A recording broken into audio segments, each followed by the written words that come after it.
fast approaching 50 and still at the peak of his powers. His run to the British Open final in September was his 66th ranking showdown. An absolutely glittering career. The cue is new and there's a spring in the step. So come on down, Wizard of Wishaw, John Higgins.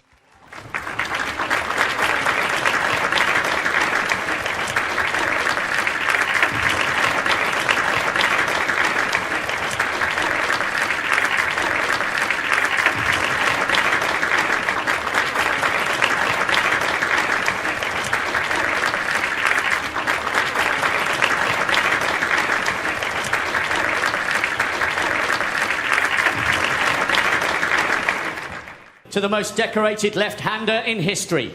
Winner of the Shanghai and Saudi Masters already this season. 3 times a UK finalist, champion in 11 when we return from Telford. He loves the big stage. Here comes the ace in the pack, Judd.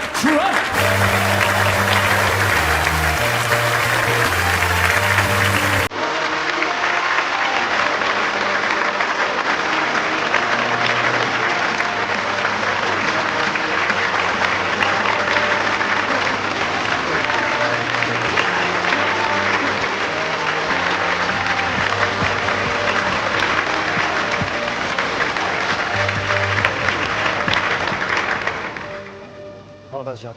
We'll be there.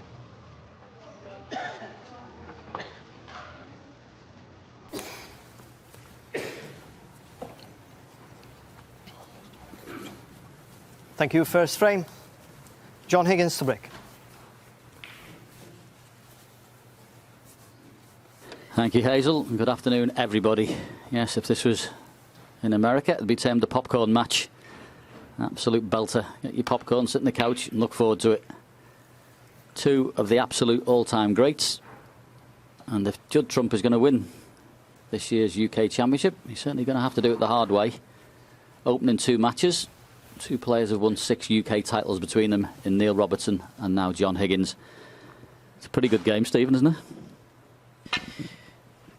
Yeah, this is a marquee match. There's no doubt about it. John Higgins, as has been mentioned, is playing with a new cue for the last couple of months. Got to the final of the British Open with it. Played some great stuff. And as we know, as a snooker player, if you're happy with the cue you're using, it makes such a big difference. Chance of a red here. Chance to... should play for the black here.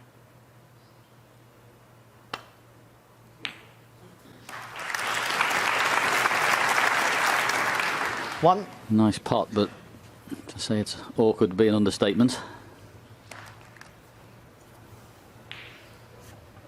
Tough shot for anyone who'd be well over 6 foot, but John's not the tallest on the circuit. And it's quite a span over those reds. You can't do anything with the cue ball.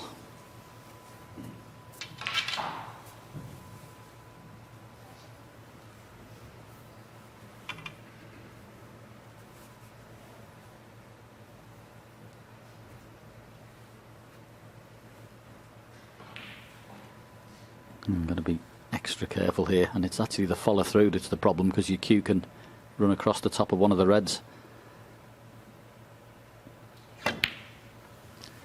Yep, that's all he could do.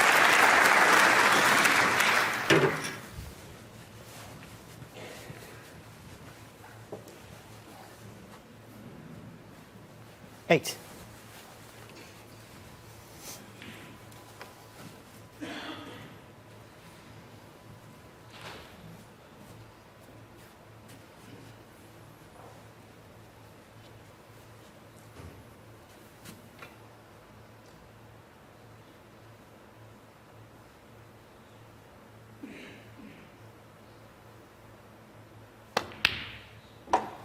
Nine.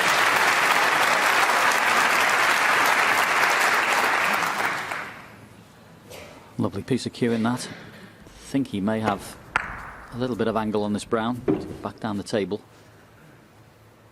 Yeah, I've been out for dinner the last couple of nights with John, and we were chatting about the new cue, and he's absolutely delighted with it. It's the best one he's had for a while. It's got plenty of guts in it, and well, in that case, a bit too much. But yeah, you can hit the ball 13. as hard as you like, and it doesn't move. And he's very responsive, so he's happy with that.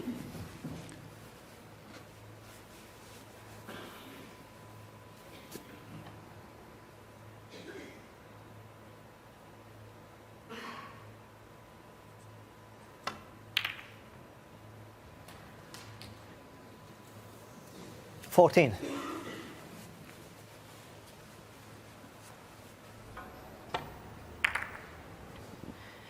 Well, that's another nice pop, and it's a start to this frame Pink. that'll give him plenty confidence.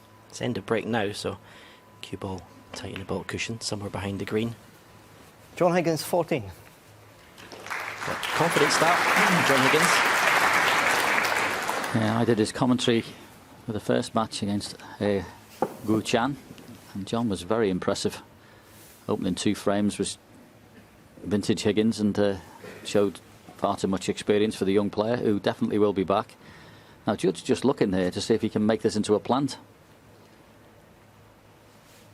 It's not directly into the pocket, but where he's coming from would make it possible.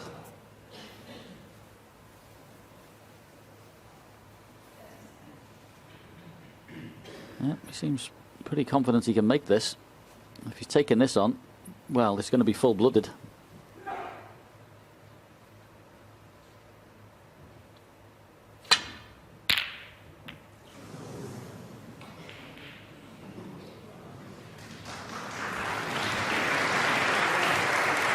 At first glance, that's what you call a result.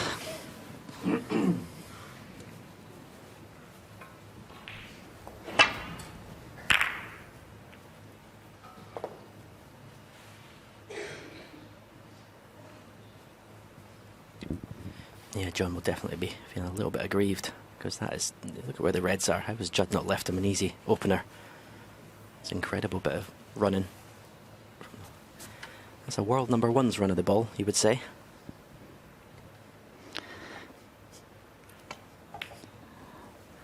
Yeah, you'd know.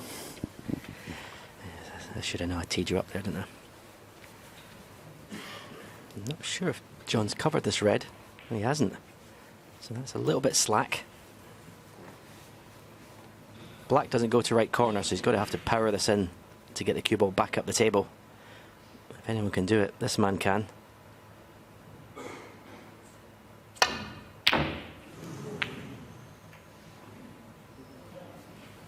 Obviously had a very slow start in his first match. Judd Trump against Neil Robertson went 3-1 down and was really nothing like the player he's been this season, but I think when he came back to win, it was one of his best performances of the season.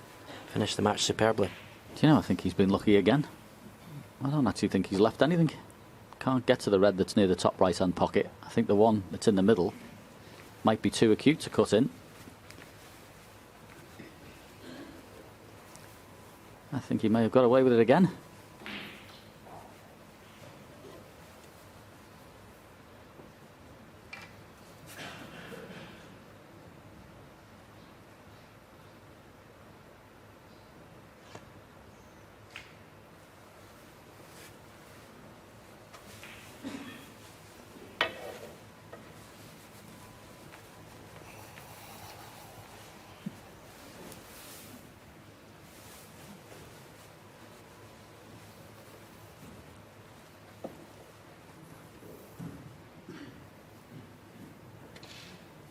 Yep, set him a little poser here. They just take this red to the corner and screw back to the balk line. Try and jaw the red. Hope it doesn't come back up the table. Might be the only shot he's got.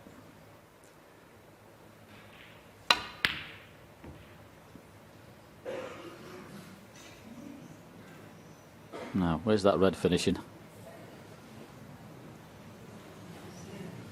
Don't know whether that's cuttable.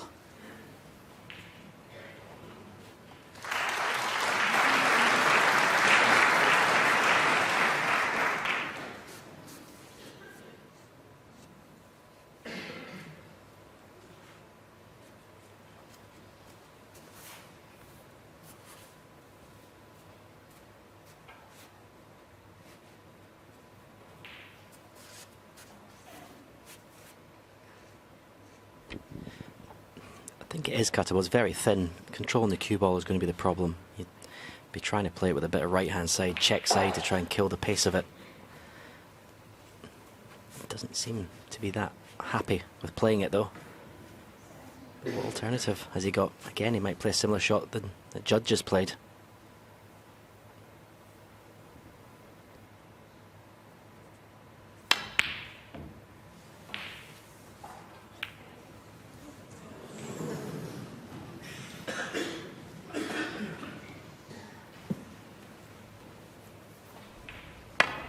Yeah, always the way in this game. Judd's had a couple of goes here, which you would have thought for all money was going to leave John Higgins a pot. The first time John Higgins does one, looks like he's gone and stuck him up. It's a strange game.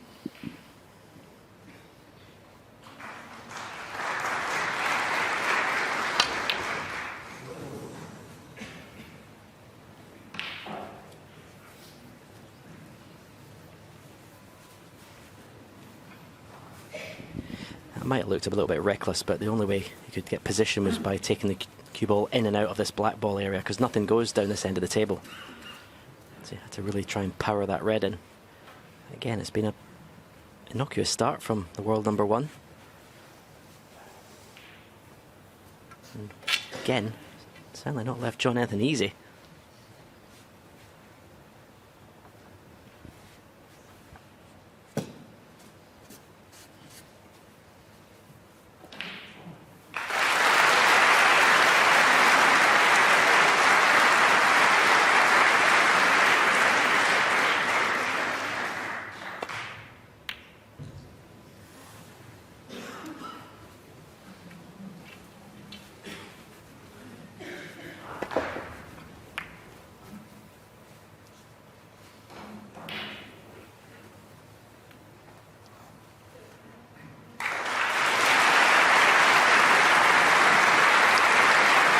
John's tend to be a little fortunate there, to say. It was a tough pot, but he's covered the red that's over the corner.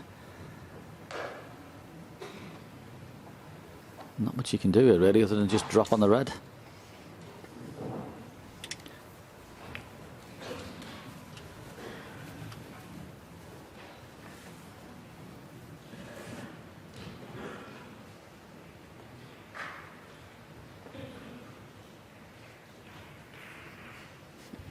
John won't want to stun this red down the table, because obviously he's just leaving himself trouble then, because Judd will just play off the other red in balk and leave the cue ball down there, get an advantage. So he may just be tempted just to roll up to this. If he is going to play this, as I say, Judd will have an easy out. Although that's quite clever what he's done there. He's put the cue ball directly in the same line as the red to make that escape more difficult. So that was cute. He'd have just played that normally and sent it down the table, he'd have been putting himself in trouble.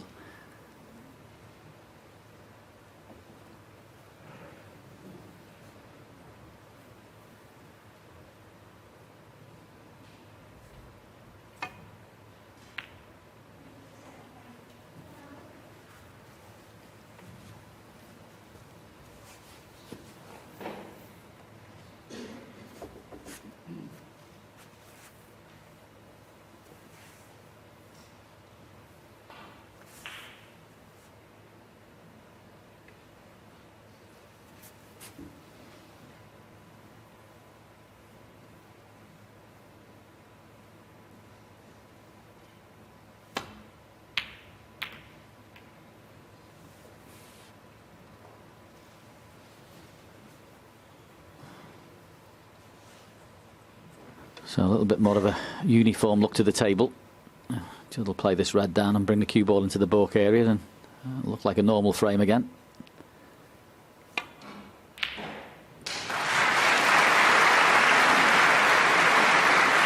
And he's played that pretty well. Don't know whether there's a... Oh, there is an edge, I think, for those two reds above the black. You can just clip off that one. That's the one he'll play.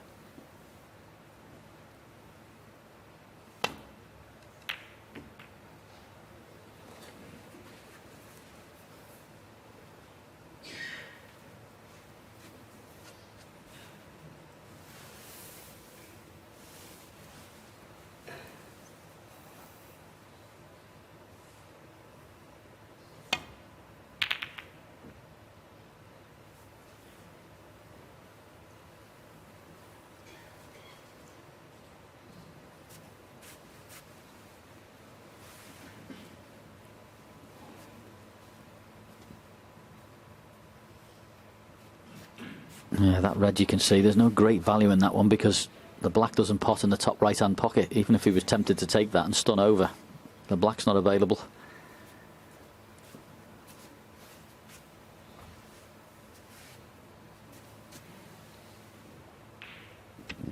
Have a chance of potting this red here. The priority is the safety, but these two reds are plantable. But he's really concentrating on the cue ball, really.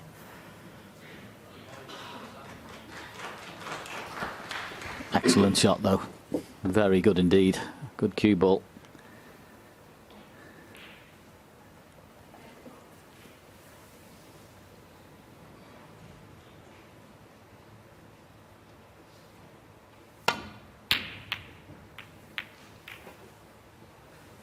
And that's a fabulous reply, very well played. Look at the cue ball there. John's was good, but that was better.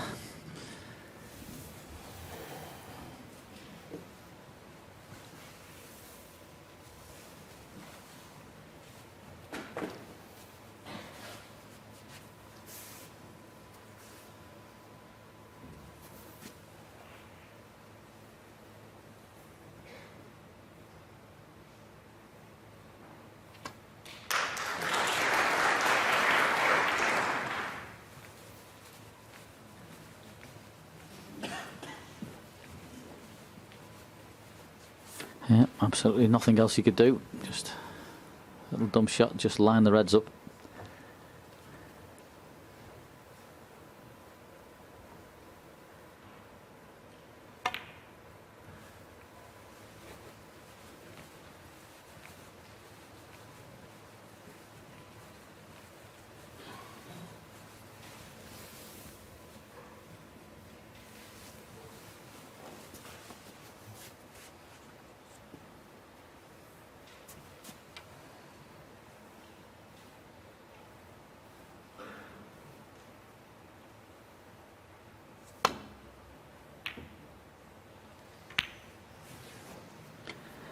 Yeah, difficult over that distance, but a slight miss hit there.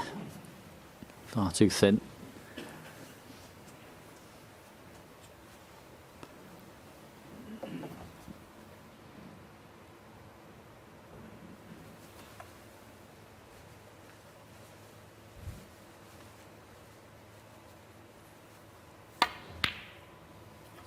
Nice pot. It's not a great chance this at the moment, but I'd say all those reds hampering each other near the black, but I know full well over the years watching this fella, never to say it's not a great chance.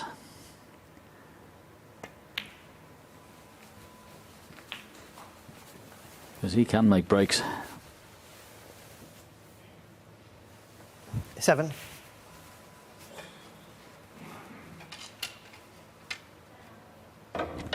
Yeah, if we manage to get high on the black into the left corner pocket, this could quickly change to a frame winning chance, because he'd be able to go into those reds that are surrounding the black spot area.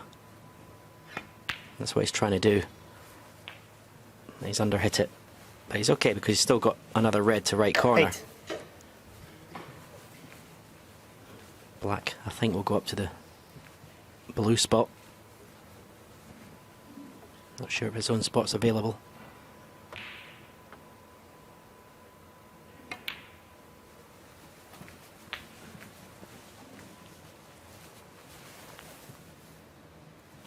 $15. But he's outplayed John Higgins in the tactical battle and earned this chance. It's not something many people have done down the years with any regularity anyway. 16. He may be tempted to play in between yellow and brown, run inside, left-hand side of 2 cushions and go into those 6 reds that are surrounding the black spot at pace. Yeah, here we go. Hasn't hit it as hard as I thought he might.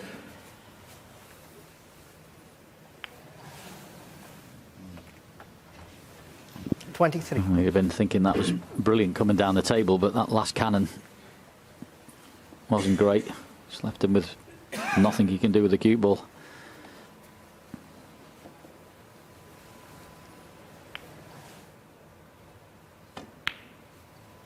24.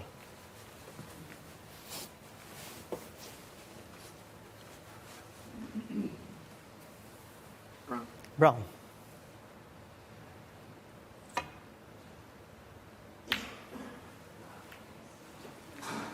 Judd, 24. So, not really the rip-roaring start we were hoping for, but it's just a really hard tactical frame. And it can happen when you get two people who are so adept at that side of the game. You will get frames like this.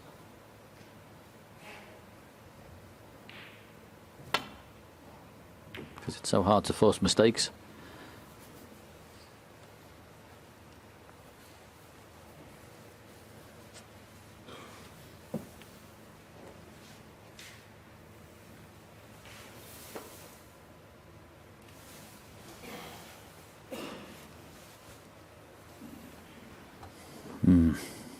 Not much to see there past that pink. And because this is, well, this is the red you want to play off, but hampered by the queuing, so get this accurately, which he's done. Yeah, that might be called a good shot. Absolutely fabulous.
One popped its nose out, but I think John's got the cover. No, he hasn't. There's always a gap, isn't there? Amazing. Take a good piece of cue in this, just off straight.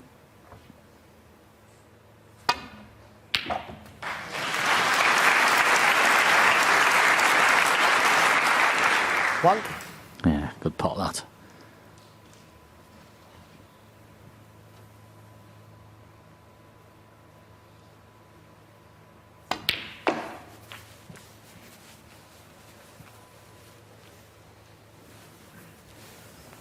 Might not be on this. 7. Just. The cue ball ran a little too far there, but it's good now.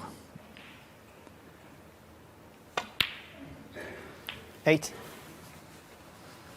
Desperate to get higher on that pink to get into the reds.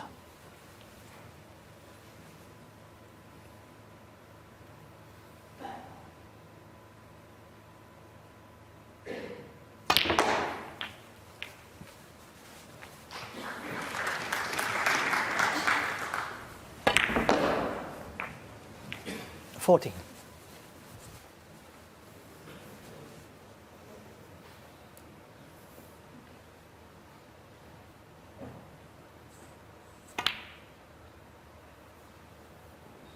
$15.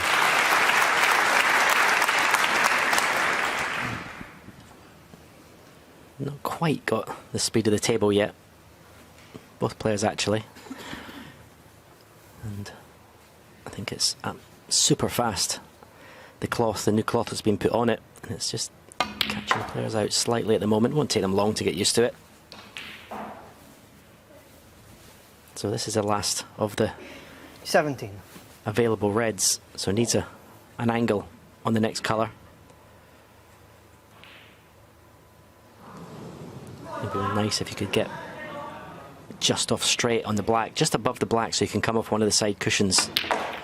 I tried to play a shot, nice shot, 18. developing the red, off the red. What a clever little shot that was. not usually something you see, people moving reds off the other one, but he knew full well he had the insurance of the blue over the corner, so that's well, why it was well worth playing. It's very clever, that. Could do with missing that red. Ooh. He was 25. so close to getting the cannon into the 3 on the top there, and just flicked the other one, and that looks like end of break now.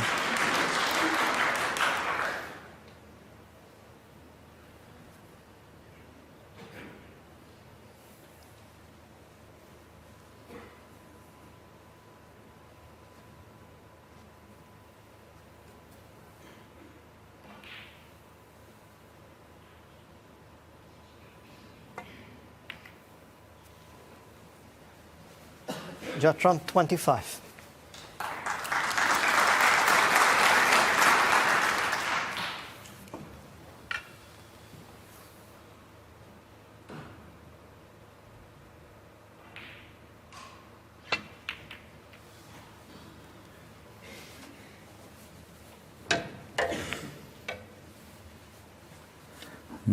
The best from John, that. Judd will just clip this red back towards the others and then try and line it up with pink and black.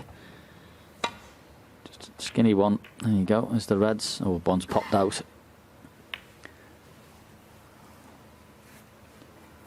Although this is not particularly easy, you shouldn't stick a red over the corner. That's the good news.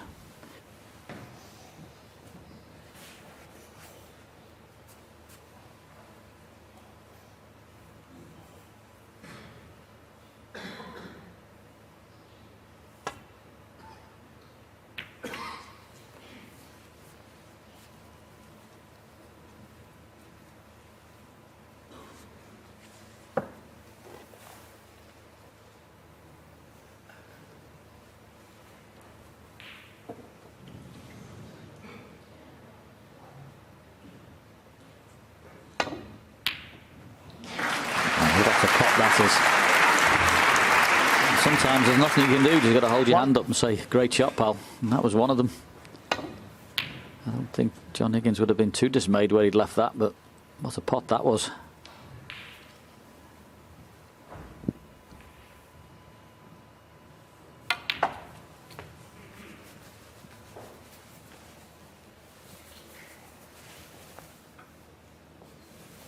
Six.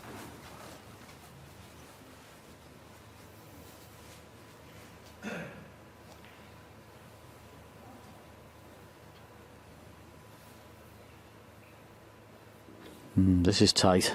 This is very tight. So tempting to take it on because you know you're just, well, not far away from the winning post. The thing is, he's 41 in front. So if you want to just, nothing to do with the cue ball, you want to just drop it in at least. But don't play it with pace, you could miss it. Yeah, it wasn't a gimme, that. You had to put 6. side on it.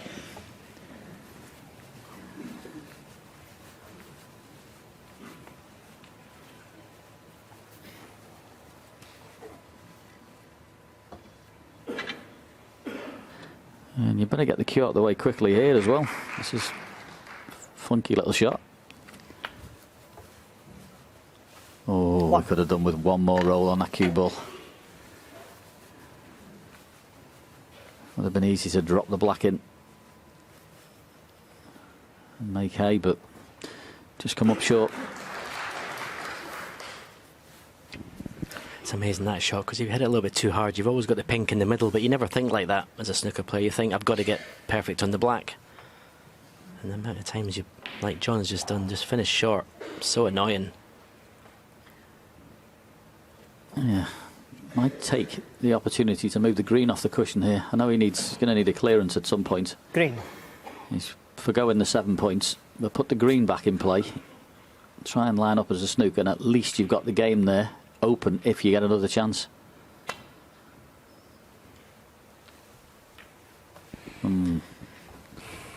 John Higgins, I'm a little bit surprised he didn't play the pink in the middle and screw the cue ball back for one of the reds to right corner.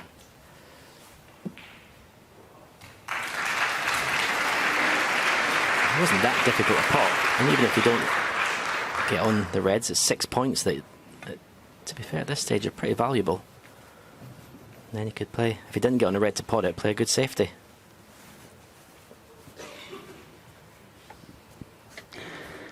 Yeah, nice little chance here just to very fine off this red and just line it up with blue, pink and black again. Doesn't matter if you get anywhere near the board colour, poor cushion here, I should say. As long as you make sure you're lining up on the diagonal and keeping those two covered.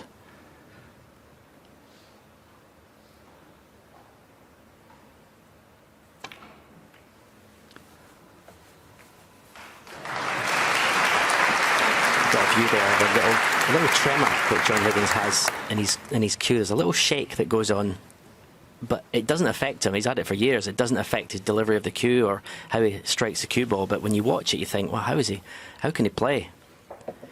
But when we get a chance to look at it again in this match. This is a classic match play situation, this. John Higgins using all his experience and nous, trying to get the game into a position that if he does get that chance, there's a counter clearance.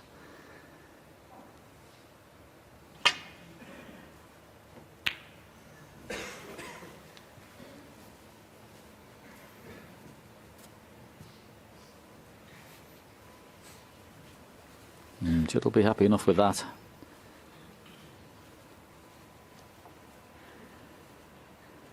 John does need two high value colours, being 40 behind.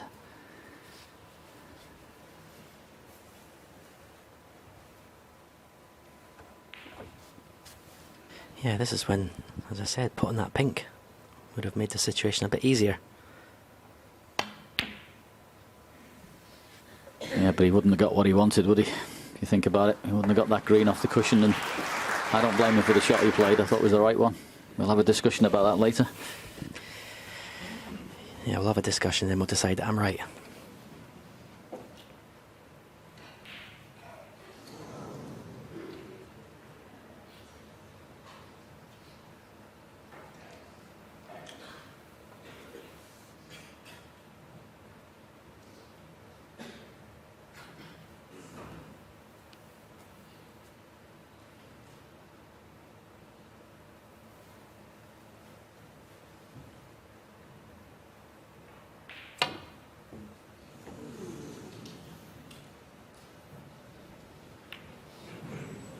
Foul. And miss.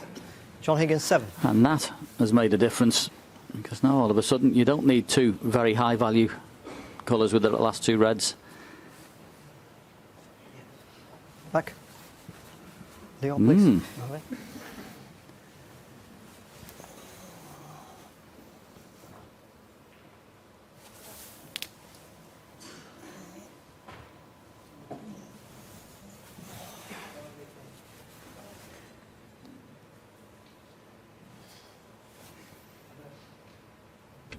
Well, I hope for John's sake that it gets left an easier red than the one he just turned down.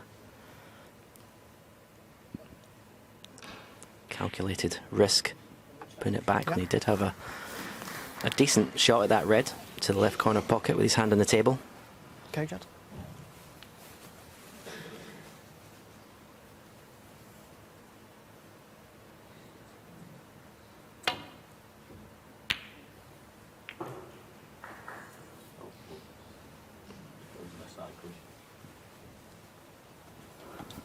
Well, initially I thought he was going to get away with it, but where the cue ball's finished, it might be potable.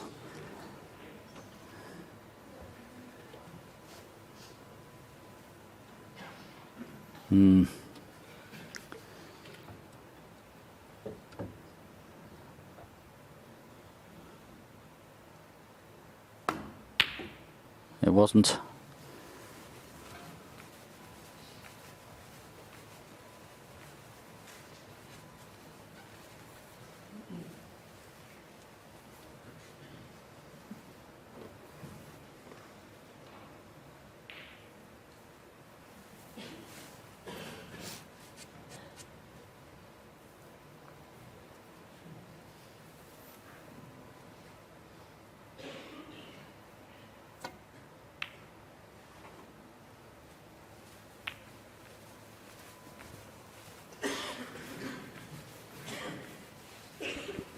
Well, it wasn't his best shot. That pink flicking next to the black wasn't a bad idea.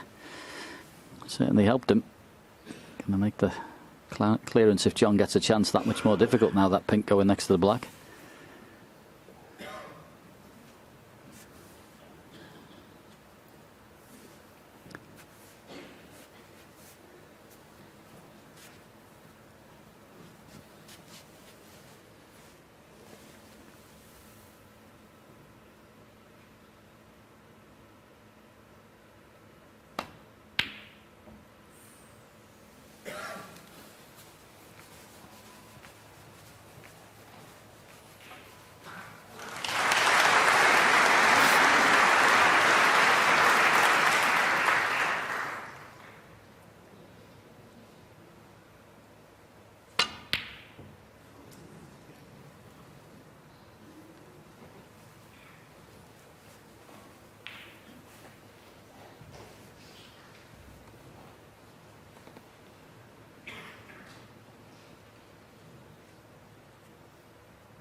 Beautiful strike.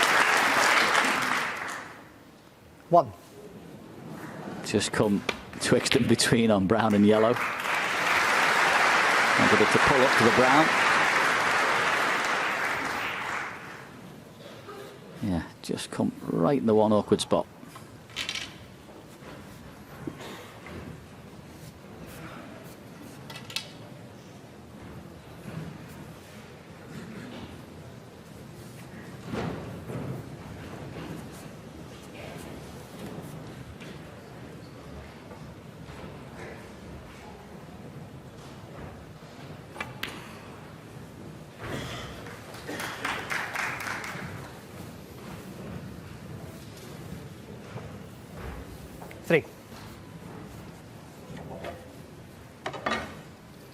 Now, does he play the little cannon right in the middle of pink and black?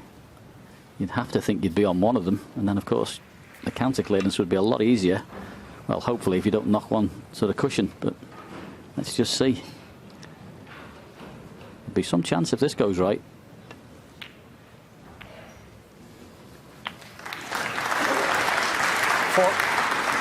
Well played.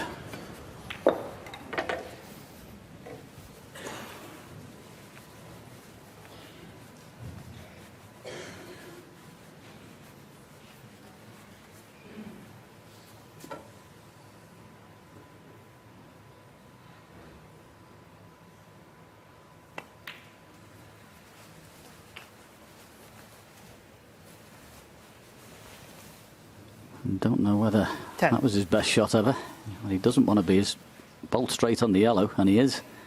Like to have got in behind that green, a lot closer to it.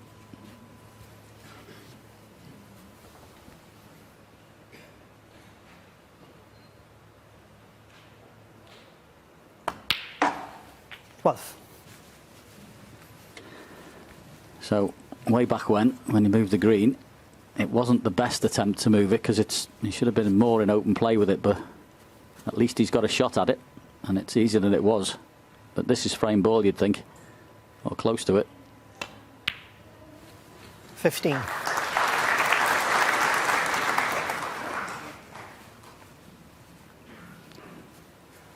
Big clearance this would be. Big clearance. Yeah, big shot's blue to pink, because you want to be able to get as close as you 90. can to that black. You don't want to be playing that black from distance, from near any of the side cushions. Let's get nicely on this pink. Ideally, you want to be no more than a foot behind this black to make it unmissable. Some frame of snooker, this. Absolutely some frame of snooker. 40 minutes long and fascinating. And it's all going to boil down to the final black.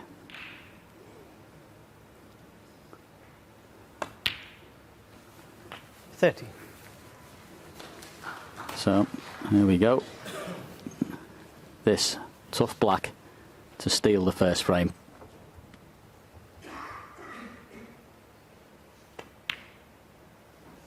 And it's there. 37 What a frame of snooker that was. John Higgins showing all his experience over the years. A brilliant opening frame of snooker. Didn't look likely, but he's nicked it. He leads by 1 frame to 0.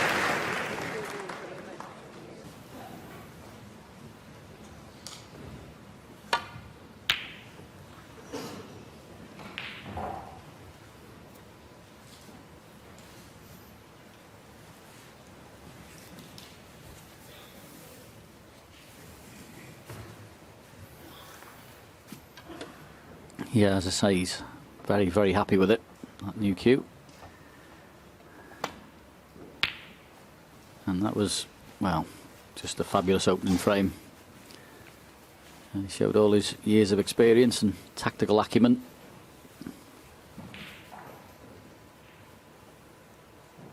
And you do feel as if he's fancying the job at the minute.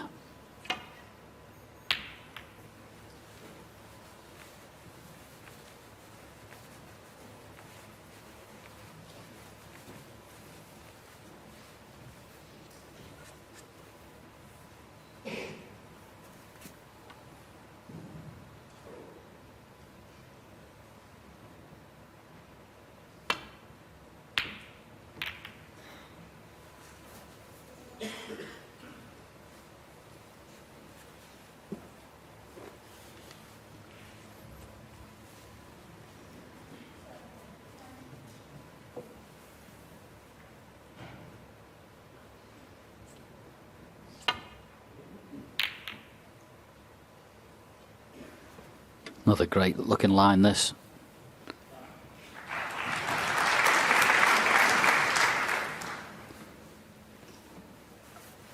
Yep, excellent safety shot from Judd there. Tap from John to say well played. Fully appreciative of that. As I say, his tactical play in the opening frame, Judd was superb as well. Had him a couple of times.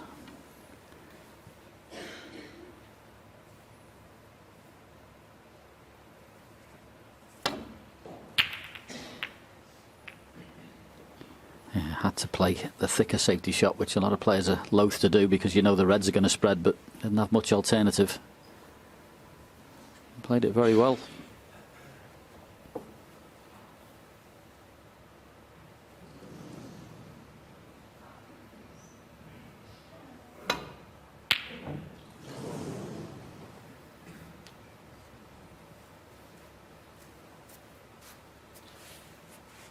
Now, if this red passes the blue, the black does pot in the top left-hand pocket, and this will show whether John Higgins is confident and his cueing's in good shape, because this, well, it's a shot that people practice all the time, Stephen, the pros practice, but under this amount of pressure, this will find you out.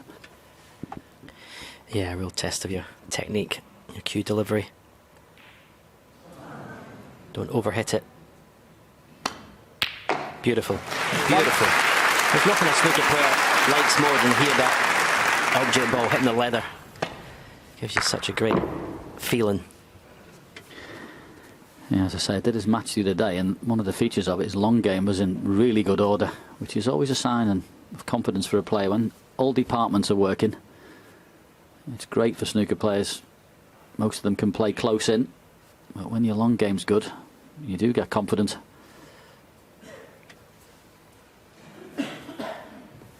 The only downside to that shot was he hoping to land high on the black so he could move that red away from the black spot. You see when he came around in a slight grimace where the cue ball had landed. Even if he was straight on the black, you see he'd just be able to screw back and play the red that's next to it into the same pocket.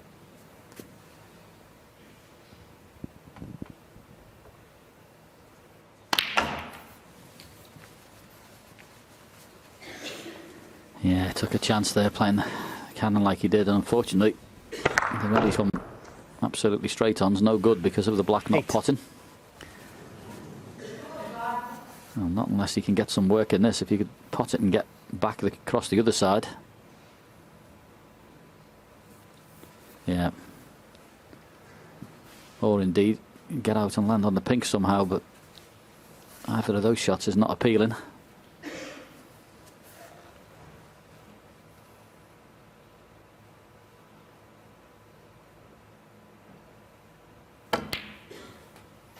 9.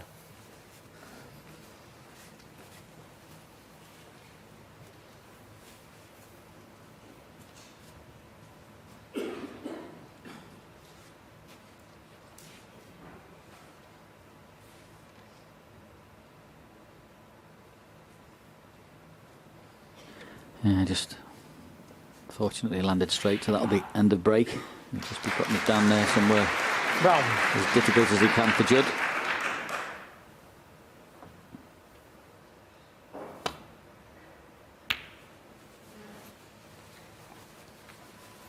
John Higgins, 9.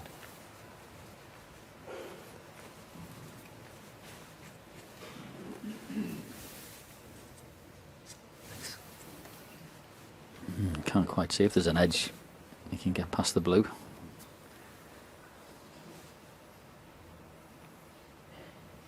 Just.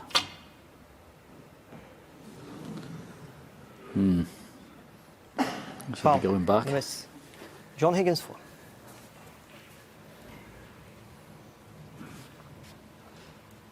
Back, John. Yeah, no great value in any of those reds down the other side of the table.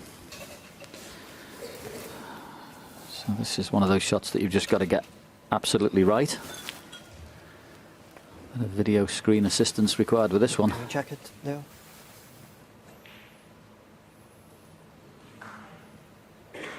That's where it was. It's about a quarter ball further off the cushion. Yeah, that looks right.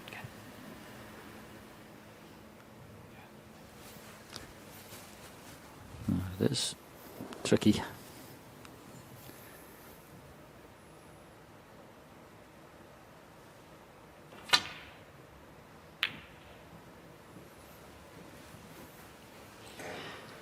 Yeah, pretty good return from Judd, that, where he was, to say the least.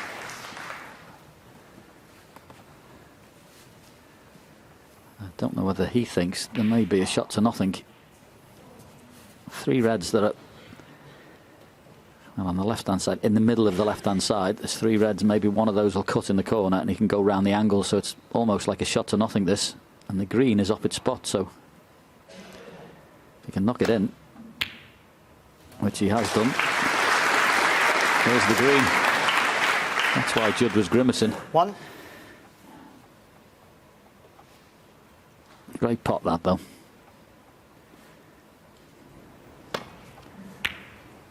Yeah, such respect these players have, and they know each other's capabilities. Judd knew straight away he'd left him a shot to nothing.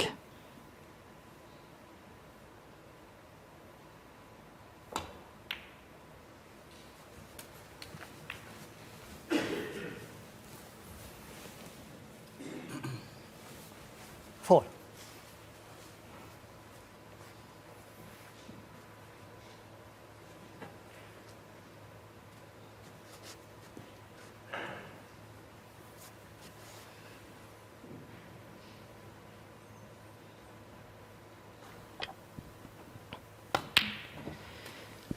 Five. Pink may go in the blue spot once he pots it, but in the back of his mind he'll be trying to get on the red that's right next to the black if it does indeed go to the left corner, because that then will make this a much easier visit to the table. Well, he's seen a view of the pink spot there, so that is available.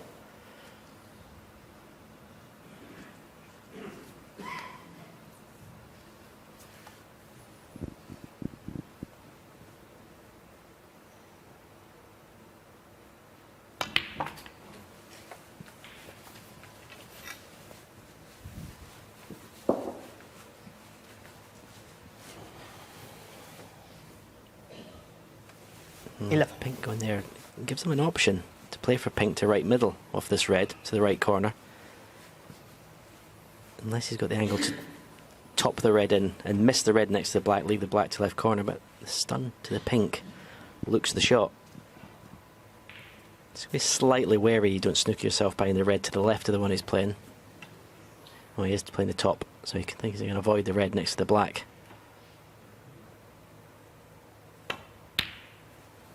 12. He could, but he could have done with another half a revolution on the cue ball at least. Still fancy him knocking it in. It's a little trickier than it could have been.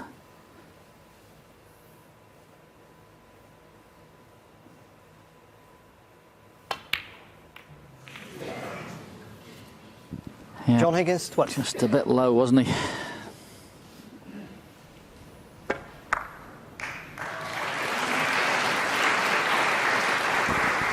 he just got into it too much as well. That wasn't the cannon he was playing the cannon red that's to the left of the pink, so that was a complete mishit there from John. Which 1.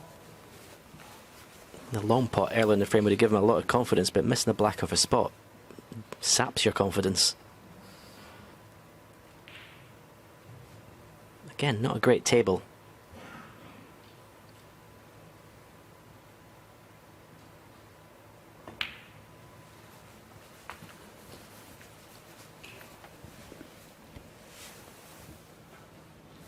Six.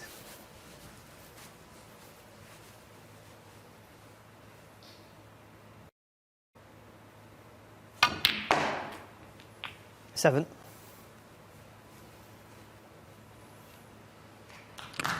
Wonderful asset to have, that power. Ability to strike that ball and still be that accurate, hitting it with that pace.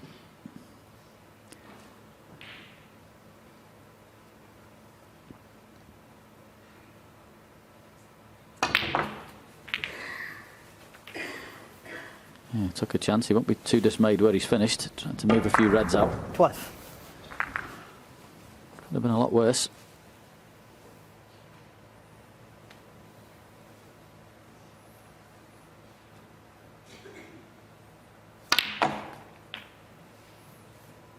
Thirteen.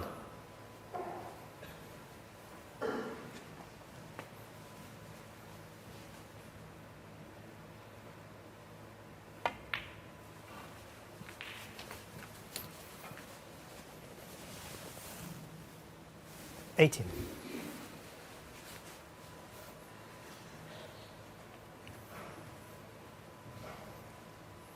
And not quite had the cue ball. It's a bit of a not quiter at the moment, this break. Just a little bit off for either red.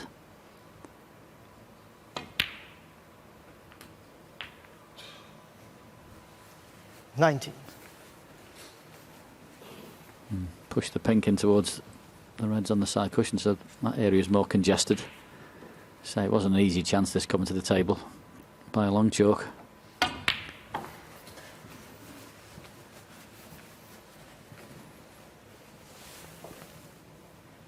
$24.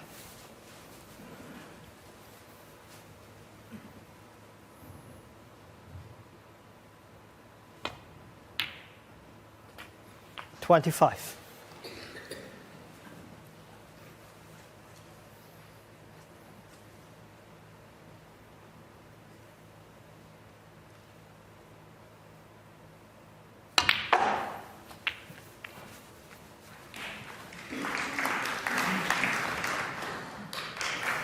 $30.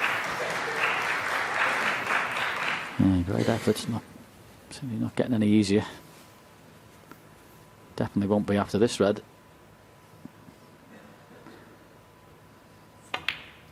Nope. Judd trump, 30. Very awkward situation that was. I'd be happy to see the red finished glued to the ball cushion as well. Could have left that.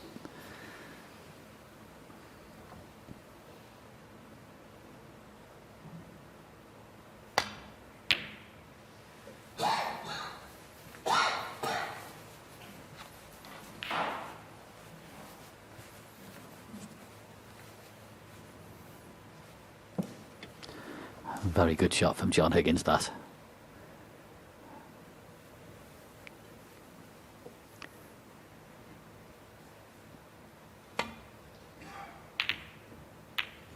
Yeah, it was trouble. When he'd done it, he'd covered the right hand two reds and forced Judd into playing one of those. Unfortunately, double kiss can be on with that shot.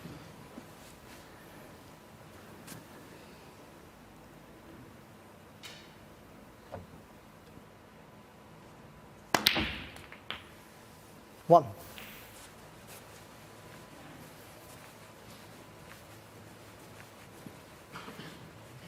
Neither player quite got the table, have they? It's just twixt and between. Green.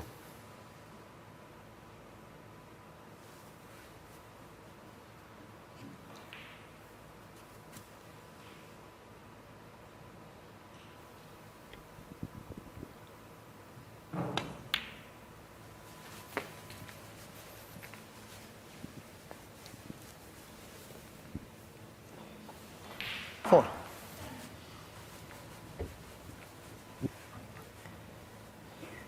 Just coming around to see where the exact point he wants the cue ball in order, when potting the blue, to play the cannon into the two reds on the side cushion.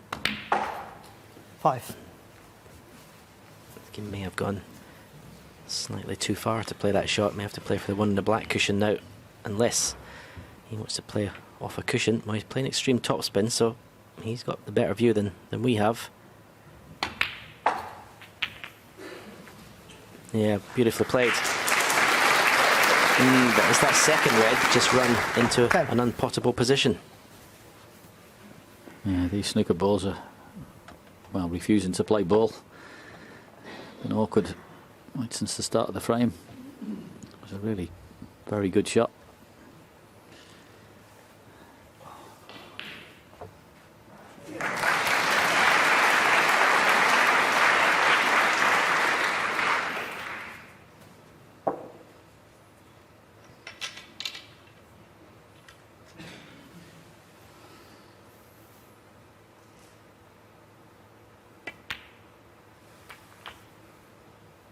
$11.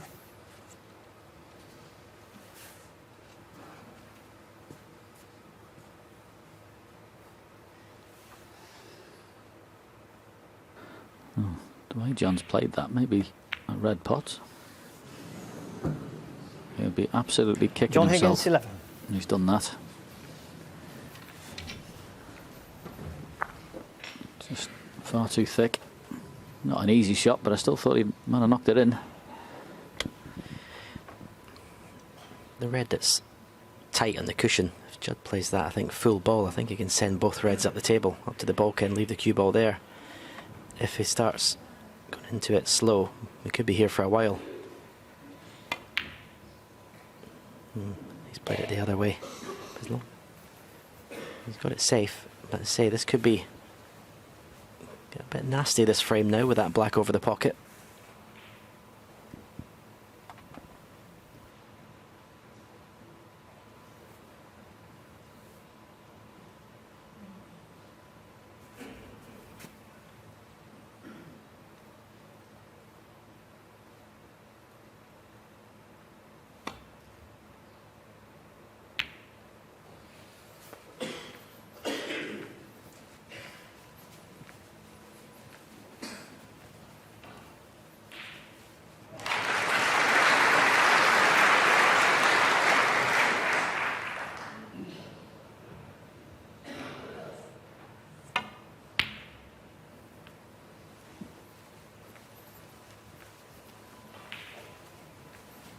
Just about.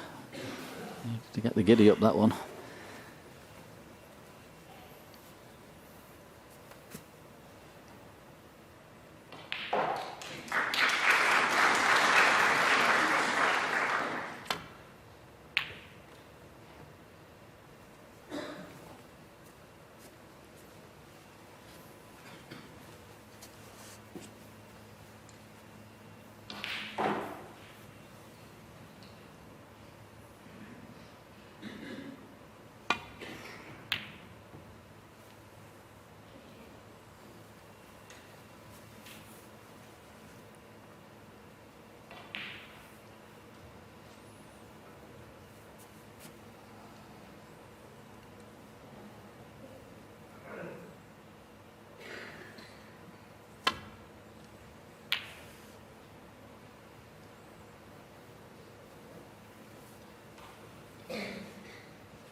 Well, can assure you that doesn't go past the black.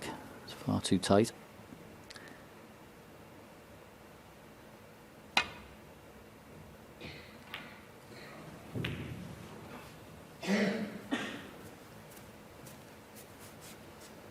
So, chance at this. The unfortunate thing about it, yes, it's a shot to nothing, but he could end up potting this, and where he's taking the cue ball, you may not end up on the black, because the red and pink on the left-hand side of the table would be a problem. So that's what John's looking at now. So you just don't want to be doing anything fancy with the cue ball here, just try and pot it, but you may not finish on the black.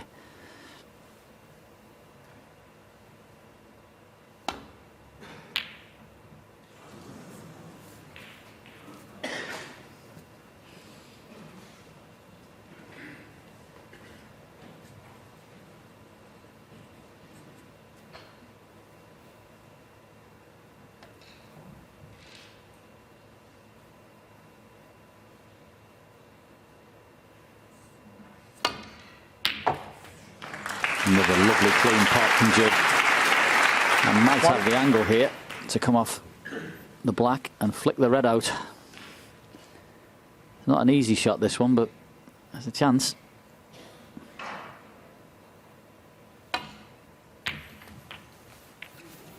Yeah, so it's, you can fancy him getting the cannon, but you can't always guarantee what type of cannon. And he's just flicked it off the cushion.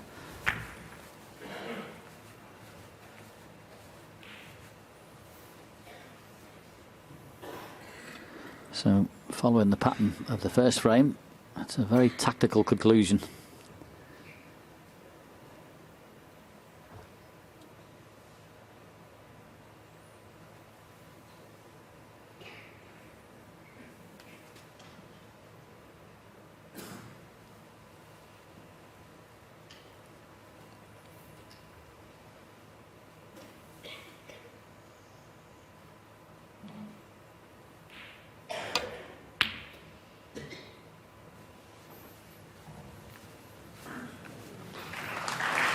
Judd's on 8. It was very good red, that's for sure.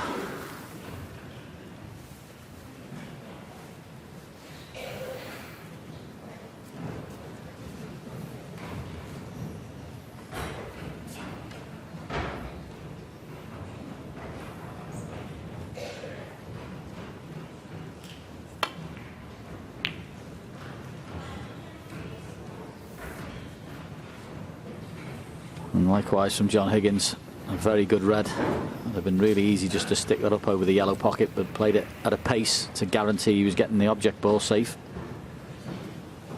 Sometimes in shots you just can't get both.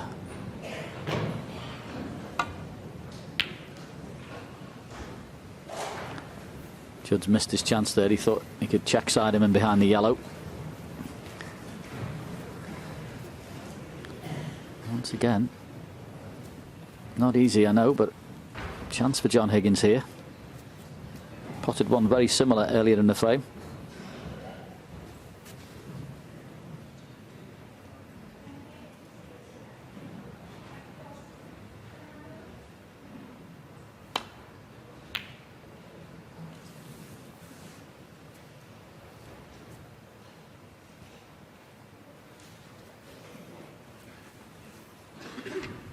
Yeah, it's not easy when the first frame was, 40 minutes. This one's 25 and counting. It's not easy to find the rhythm when you're potting when there's so much tactical play going on. But that's good pot from Judd, but because it was thin, he couldn't hold the cue ball for the colour. I very much doubt he'll play the brown to right middle.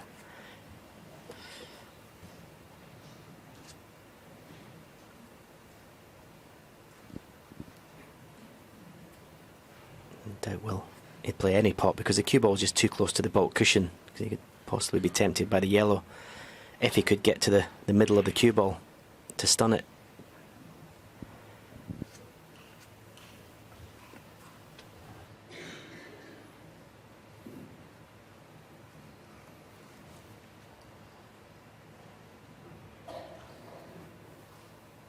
Yellow.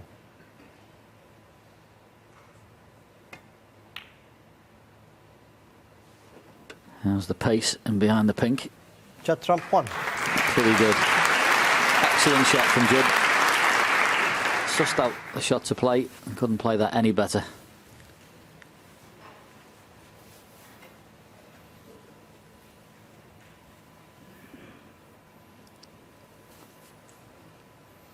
As ever, it's not hitting it. It's what you leave.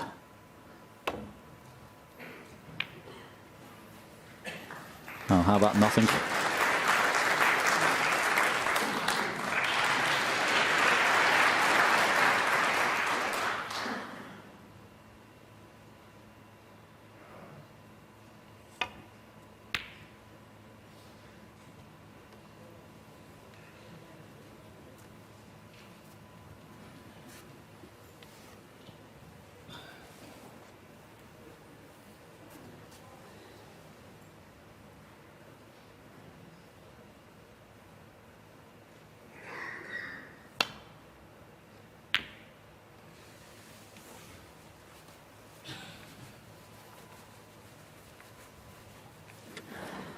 Tell you what, you really do have to earn your corn with these two. There's nothing given, no quarter given in the safety department. It's rock hard at the minute.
Yeah, may have to take this on because it's very difficult to play safe off. There's a double kiss written all over it, so I may just have to roll this in.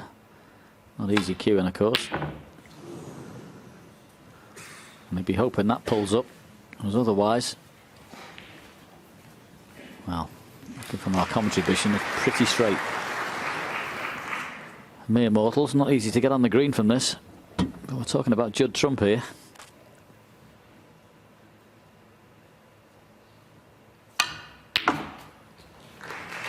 Yeah, that's how you do it. What a piece of cueing that was.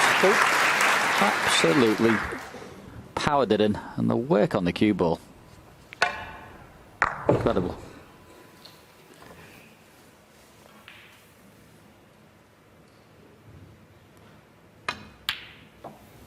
Five. I just didn't quite get into the cue ball enough there. Wanted an angle to go more towards the blue.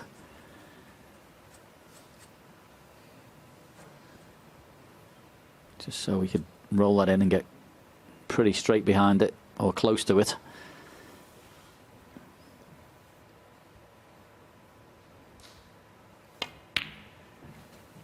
Nine.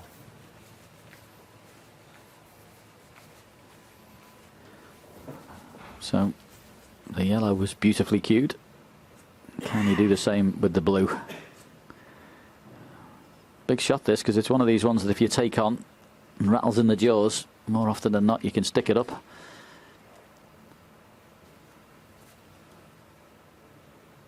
So looks like he's refusing it. Come on then, discuss that one, Mr. Hendry. Judd Trump 9. Oh, I can't believe what I'm seeing. I mean, it's not, the pink's not in the open. That's very tight play from Judd Trump.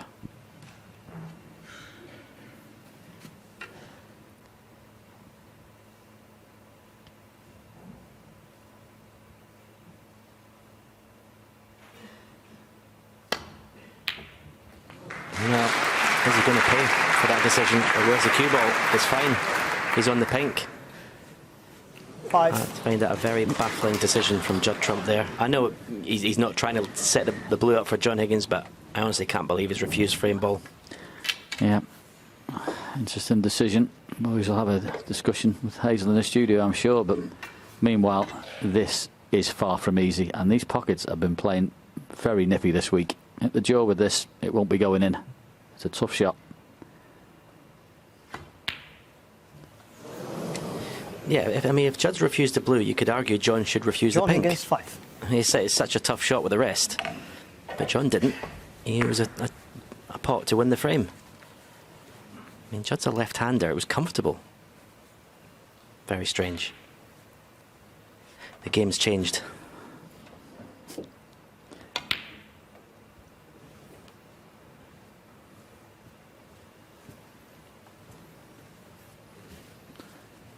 Yeah, played in a way he guaranteed getting the pink close to the ball cushion there, Judd.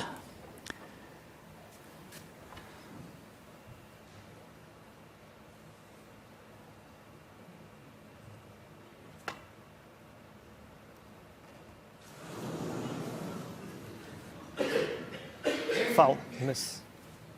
Judd Trump, 6. Hmm. Can you check it, Leo, please? Now, 13 in it, 13 on.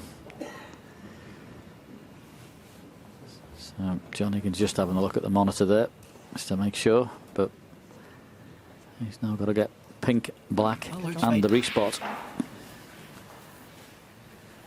So cannot afford to be missing it this time.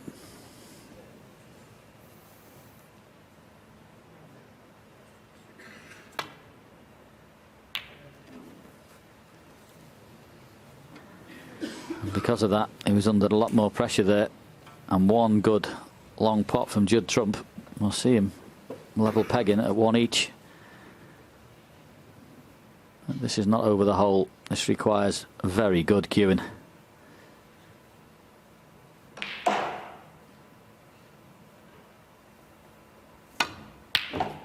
And in it goes. That's exactly what it did get, was very good cueing. So another fascinating frame. Much to talk about, I'm sure the boys will in the studio. But it's Judd Trump who knocks that excellent long pink in, and it's 1 frame all. Thank you. Frame 3. John Higgins to break.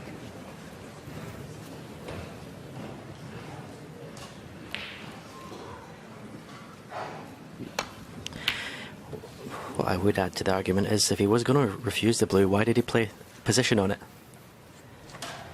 Anyway, as I say, the game's changed.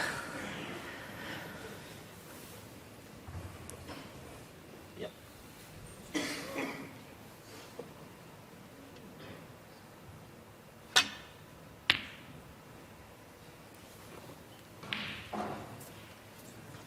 Pockets may be tight, JP, but the middle of the pocket's always in the same place.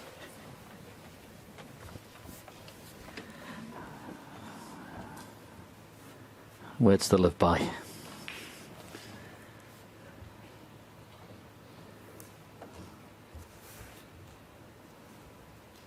I must confess, I'd have found it hard to refuse.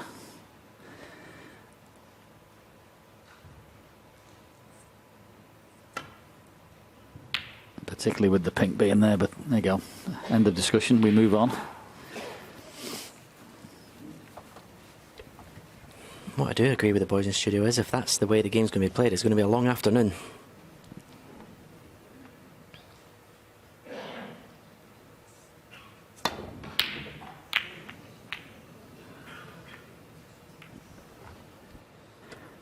Well, he's got away with that one. He is having some run. I mean, he had 2 or 3 in the opening frame that went everywhere. No idea where they were going to finish. Got away with both.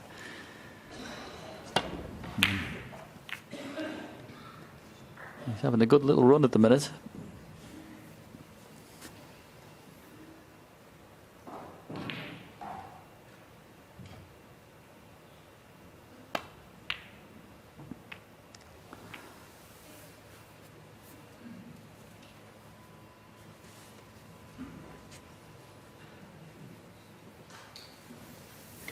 It's good stuff, though. It's absolutely rock hard match play, and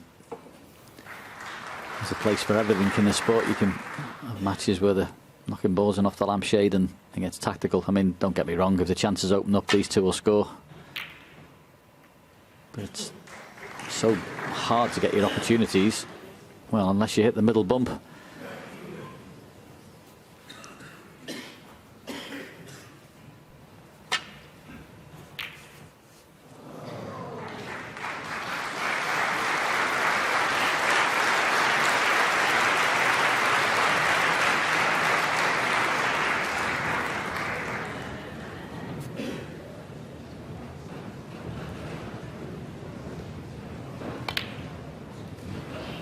One.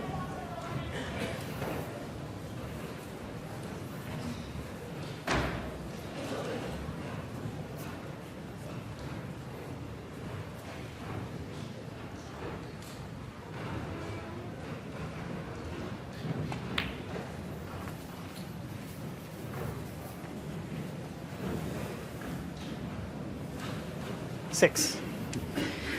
Lovely positional shot from John Higgins to get on this red. He can screw off the black and red, back up the table. So blue or pink. Hopefully after this shot the black will be in the open.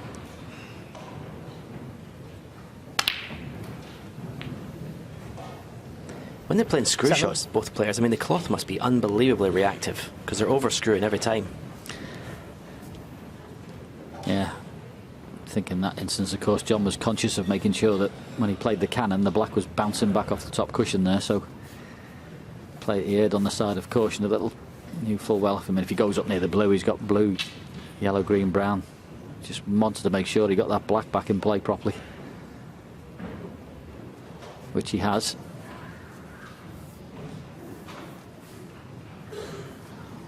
And this isn't a gimme.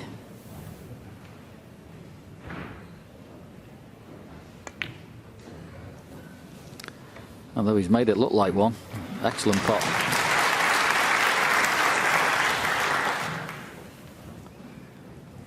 Twelfth. I'm just wondering whether he's actually landed on anything. No, it might be. The bottom one of the two reds is going there that are together, so I think it might just be the red up into the green pocket.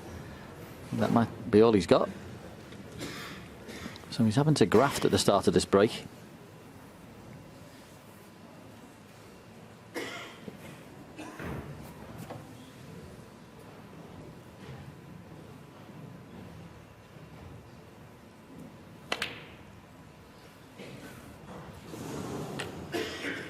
John Higgins, 12th.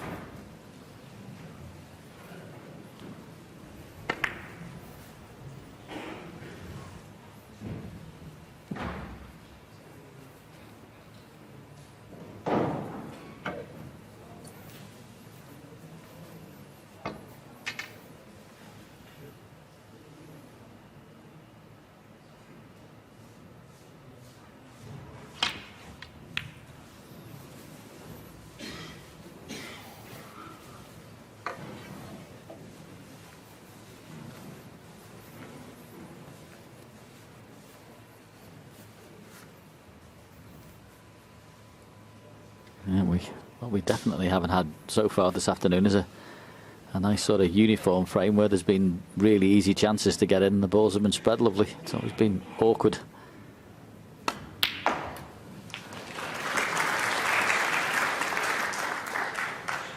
One.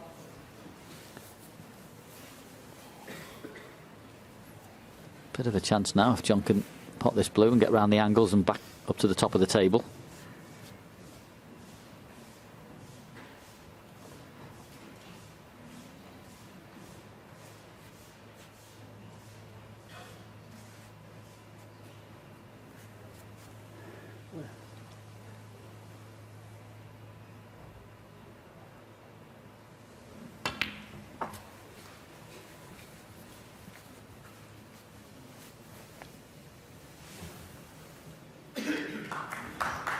Six.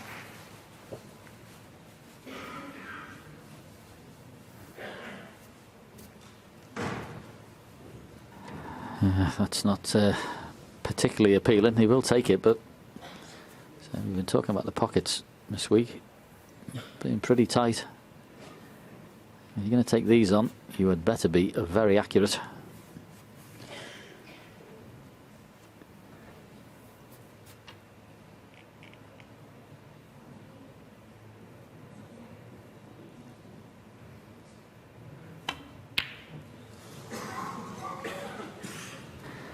Yep. John Higgins, 6. Nothing easy about that.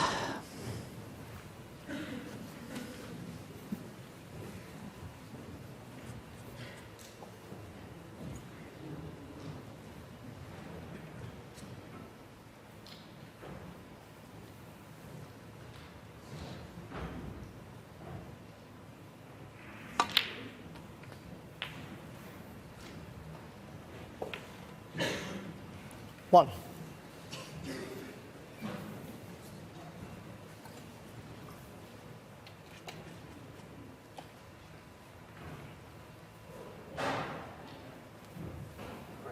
Green. Just the disturbance there, just as he was down on his shot. Somebody on the mid-session interval on the other table.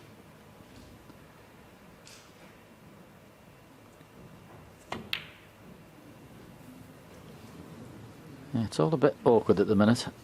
Just trump 1. It's not firing, can't quite get going. As I say, the chances haven't been easy.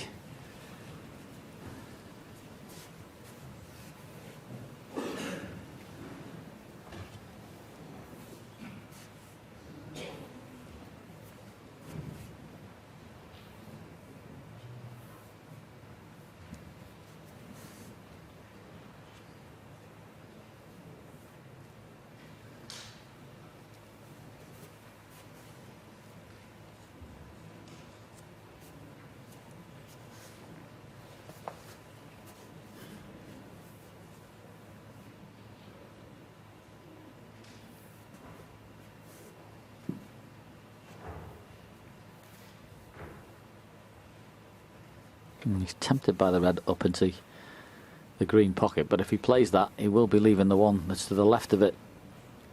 And of course, the one he takes, he may stick up as well, so it's not really a shot to nothing as it stands.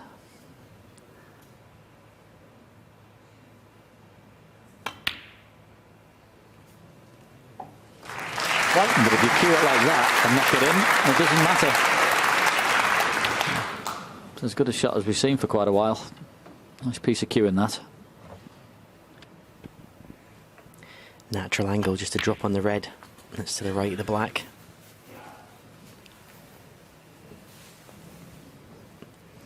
Maybe want to be dead straight 6. on this red, just to leave the cue ball when he's just off straight. So it's got enough angle, I think, just to stun on and off the cushion. But you feel if one player just makes a sizable break, it could 7. just sort of spark the other player into doing the same at the minute. I know we're only in the third frame, but it's a couple of 30 breaks, one each. Obviously, when the frames are more orthodox, well, the black and pink are in play, the reds are easier. There will be scoring. It's been tough so far.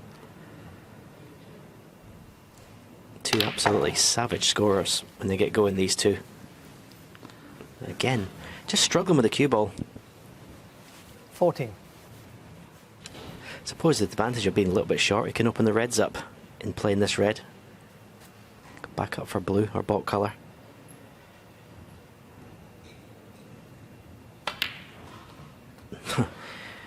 Again, just got into the cue ball too 15. much.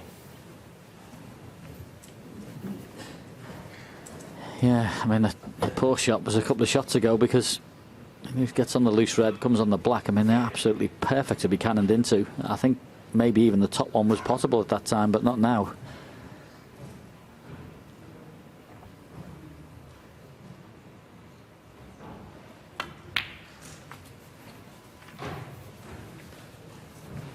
Yeah, tried to flick the red out into a potable position. It's all he had. Hasn't 20. worked out. So once again, it's looking like another bitty tactical frame coming up.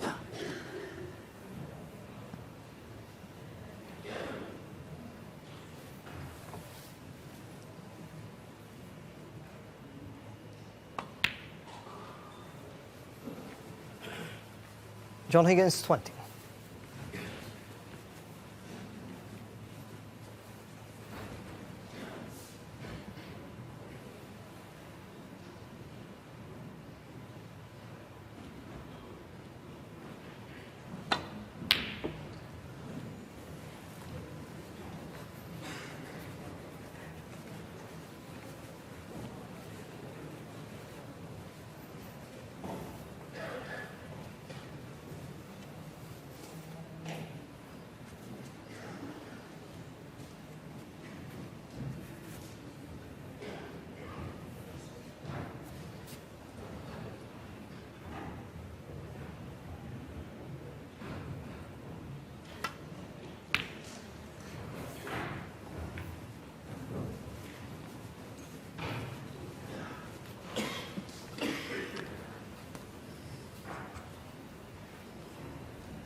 Could take the double on.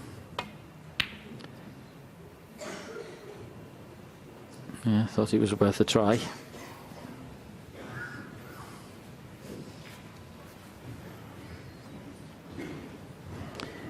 Yeah, can't help feeling that the next red is pretty big in this frame, because whoever gets it can get on that colour. It's a nice target, those 5 reds in the middle. It's not the smallest.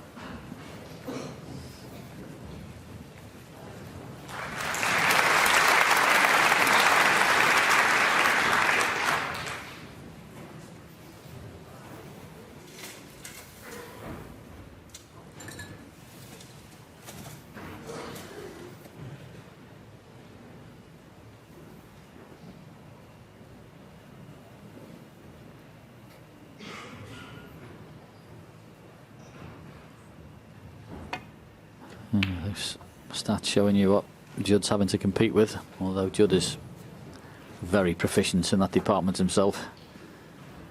John Higgins, the master tactician, has been for, well, as long as I can remember him.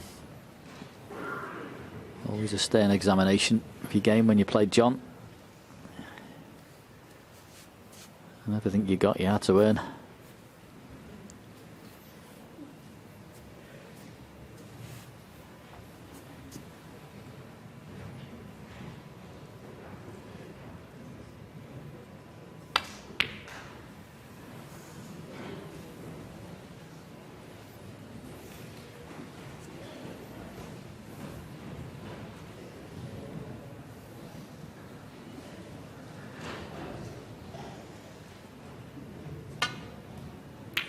Playing more of the attack-minded safety there, Judd, but caught a bump again, just on the other side.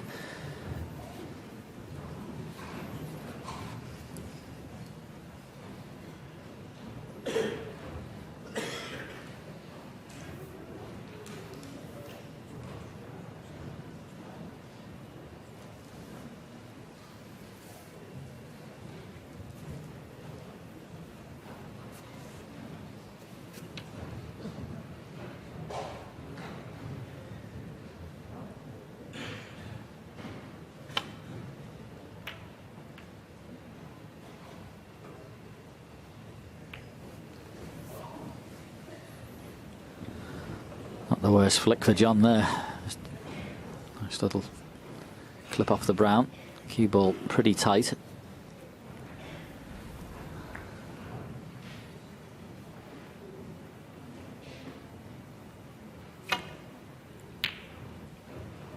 What a pop that is.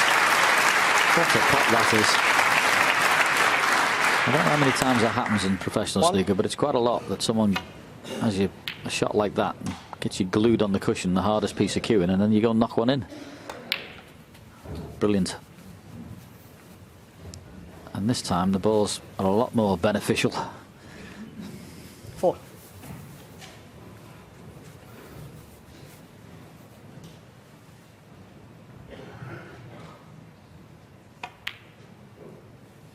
Five. The 2 reds together on a black cushion, don't think they go to the left corner. But I won't be thinking about that quite at the moment.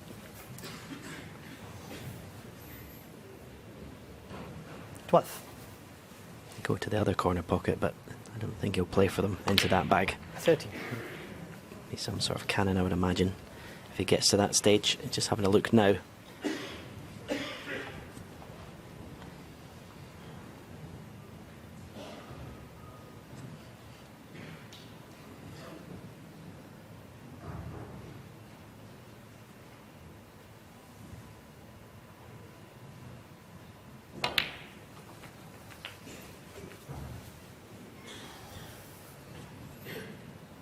$20.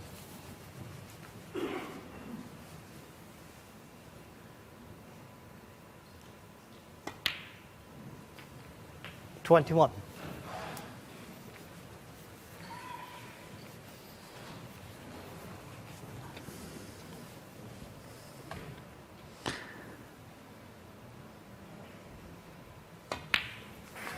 Deserves everything he gets after that opening red. That really was some pot.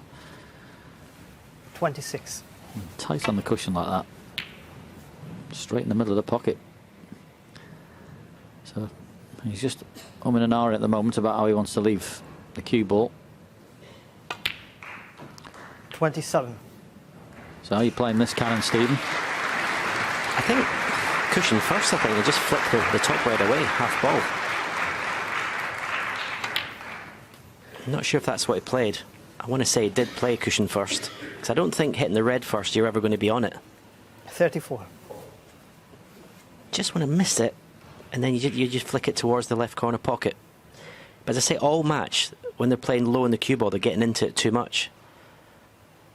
I don't think you're, especially at that pace, I don't think you're ever going to be on it, hitting the red first.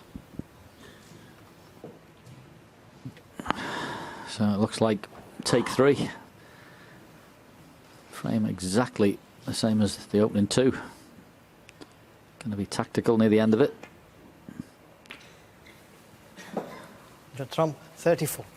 It's not by design, it's just the way the frames are working out.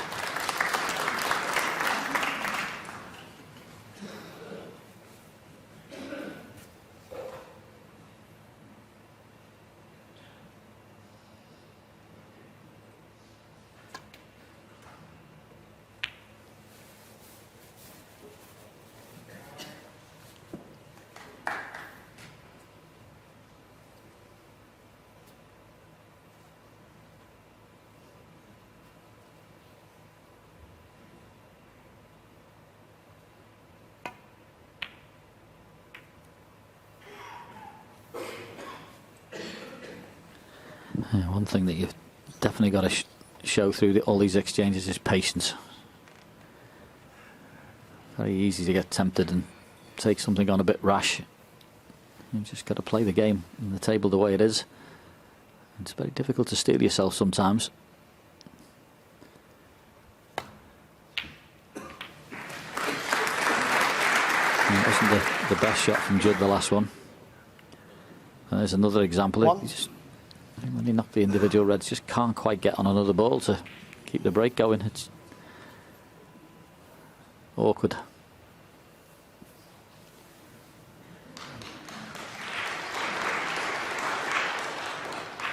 John Higgins, 1.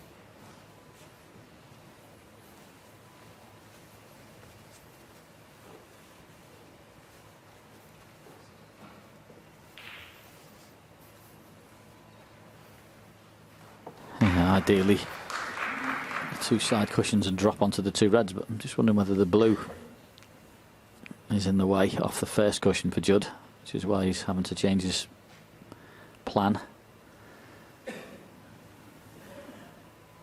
Yeah, that blue's obviously in the way.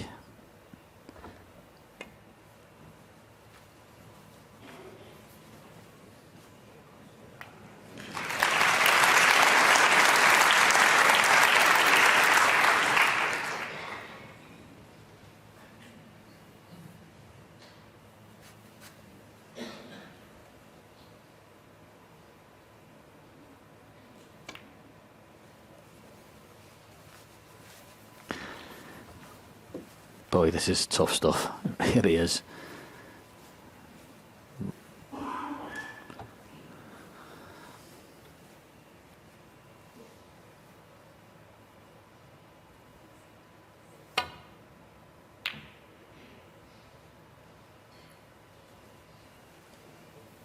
Yeah, John's forced a mistake.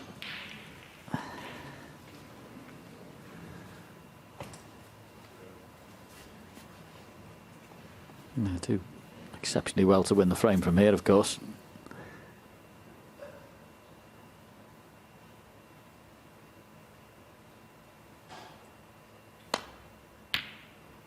Good clean pot. Once again, as I say, green and brown, they're tied up. And what's the angle like on the blue? Well, can he run through, come off the side cushion and miss the pink to get towards that red, which in itself is very difficult.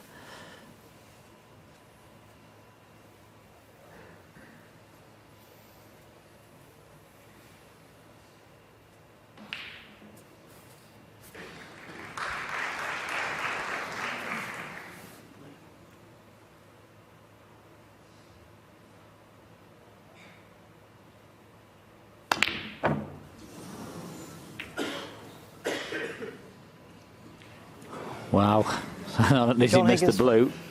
He's flicked the red out.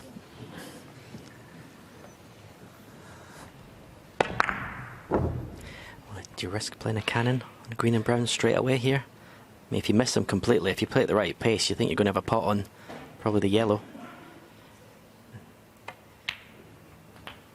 One. Making sure he's on the black, but he's got that problem. He's going to finish nice on the yellow here.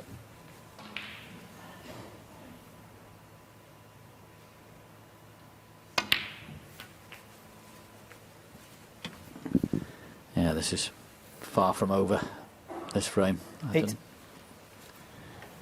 Particularly when he's finished on the yellow there. Don't see how he can possibly get the green into play.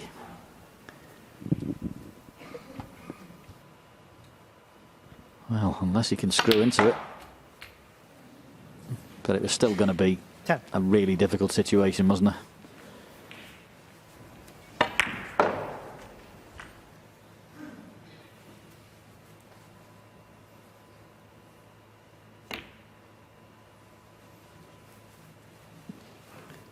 Judd from 10. Oh, he'll be kicking himself he didn't get in behind brown there. Would have had John Higgins in a right load of trouble.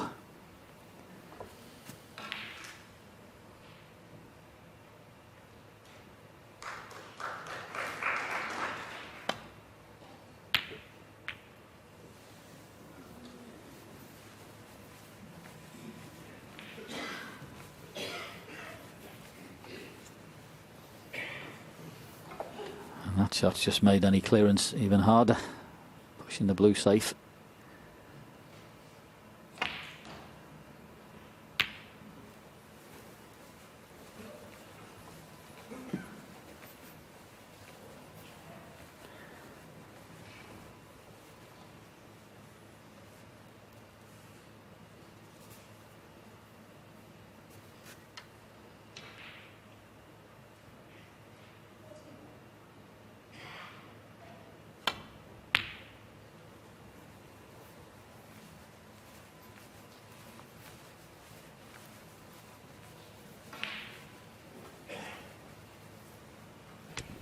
Well, of course he can pot the green, but he can't get anywhere near the brown.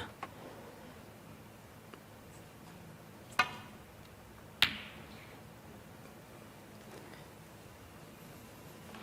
fully understand him refusing the pot, and he's playing an excellent safety shot.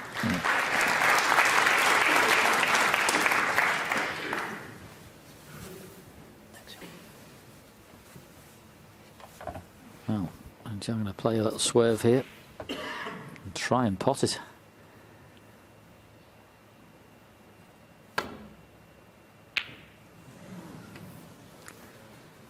He got it thick,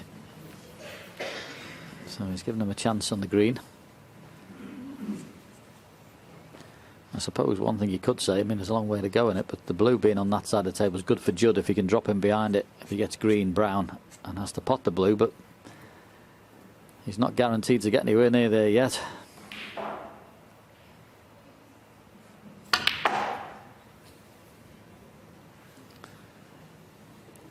Three. Yeah, just got into it too much.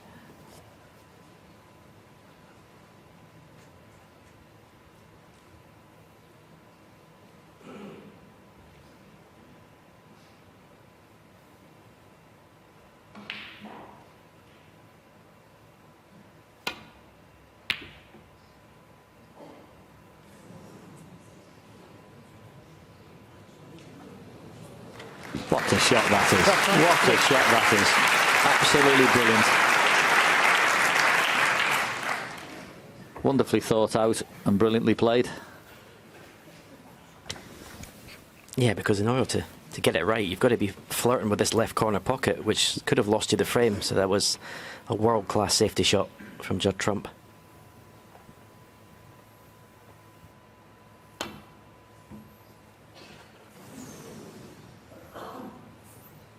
Well, there's Oh, a collector's yes. item. Honestly, Just did not helpful. see that coming. I mean, it's quite a big area actually where John's playing into there. Didn't see him missing that. Of course, in an ideal way, he's trying to get in behind it and flick the brown down the table, but I don't think he'd hit that.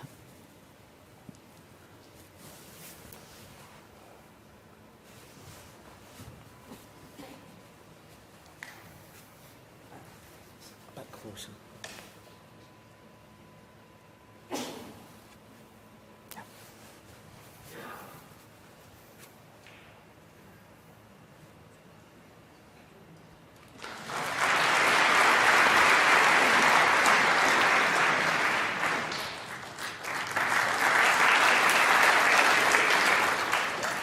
Yeah, settle for that.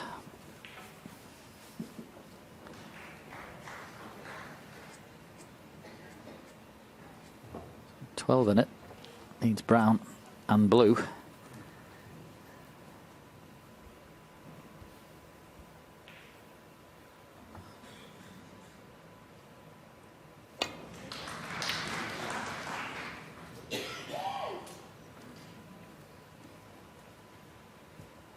Yeah, overcut. He did go for that.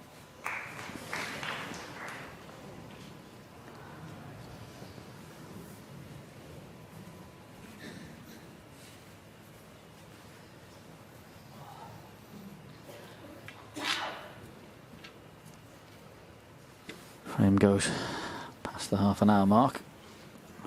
First frame 41 minutes, second 34, and this one 31 and counting.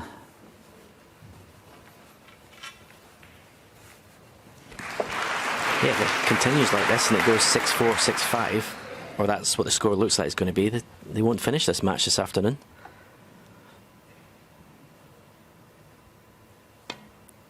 You would have to think there will be scoring at some stage. At the moment in this match, the two players are just cancelling each other out, really.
Played in a clever little position there, almost like trying to force Judd to bring the pink in play, but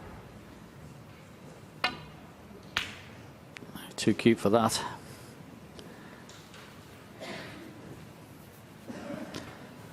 to 6 minutes since the last ball was potted. It's just one of those frames. Well, a chance of taking this brown on, and you could possibly get close to actually cannon in the blue.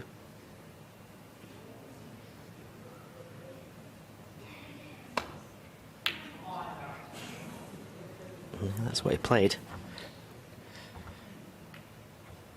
That's made a difference, though. That's brought the blue in play. Now, all of a sudden, John Higgins does get a chance for the clearance. It's just the pink that's the problem. The blue isn't anymore.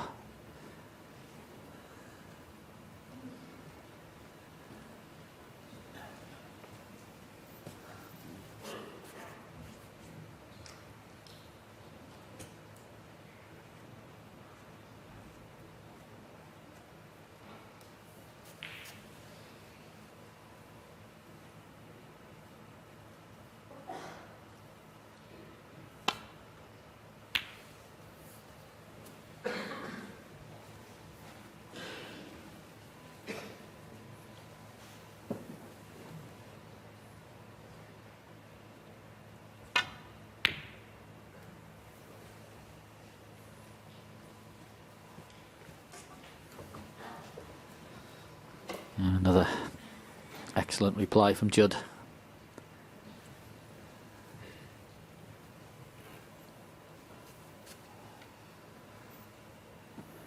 Tough shot, this one.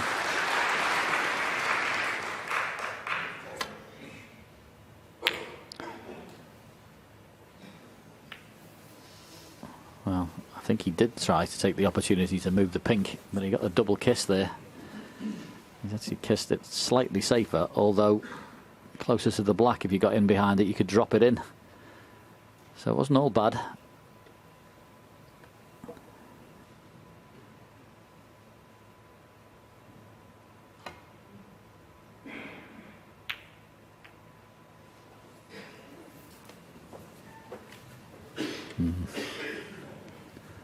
Don't know. Can he see it? Well, has he got him covered?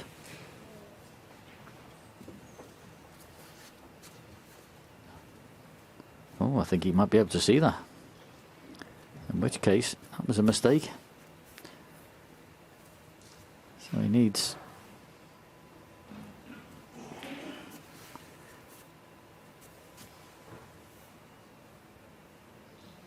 brown, blue, pink and black. There's the brown. It's the angle right. Needs a big bounce.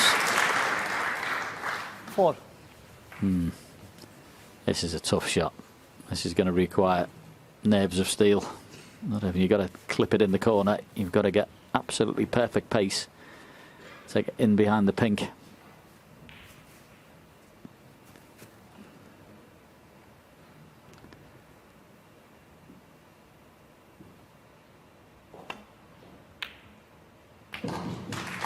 Very good shot. But this, well, the good news is you'll be on the black if you knock it in. The bad news is it's a blind pocket, and these have been playing very tight. So after the best part, that's coming up to 39 minutes. Once again, we're down to pink and black. Huge frames, these. Yeah, you'd almost prefer the pink to be tight on the cushion. It would make this pot a lot easier. The fact that it's just off the cushion makes it very tricky. But as you said, you're playing at dead weight. You're going to give the pocket every chance to take it.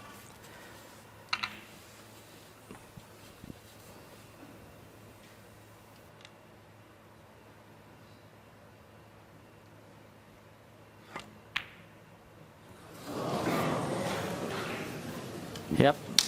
John Higgins now. 40 minutes, all that effort, and then that happens. Judd Trump comes to the table and just taps that in. 6. And it's frame over. That'll be a very sore one for John there. As I say, 40-minute frame. Those frames, there's nothing wrong with them as long as you win them. But for John Higgins, that'll be a sore one. Judd Trump leads 2 frames to 1. Judd Trump to break. Settle down, please.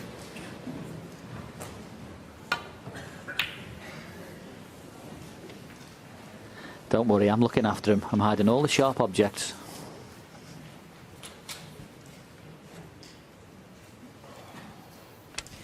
I can appreciate the play. Whether I'm enjoying it or not is a different matter.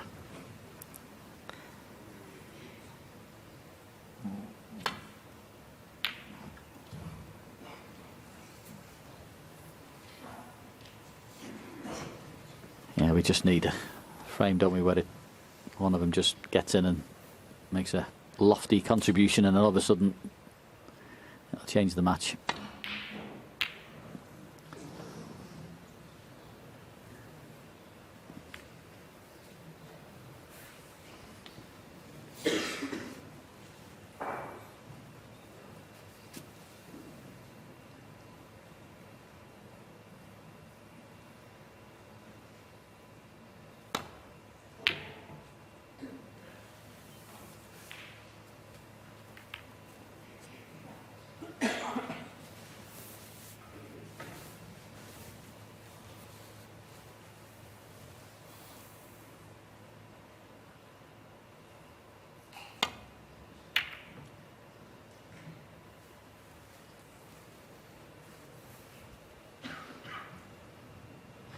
Very good. And played in a way where he came off the pack a little thicker and opened up the reds. Yeah, it's all credit to Judd as well. We're digging in today. So many ways to play this game. It's not been easy. Balls have gone awkward and the match play's been tough, but you've got to show that patience. And he's been doing that today.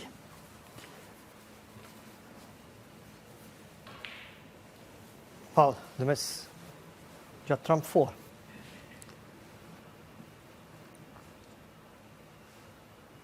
Yep. Judd's having a look, but I'd definitely be putting him back in.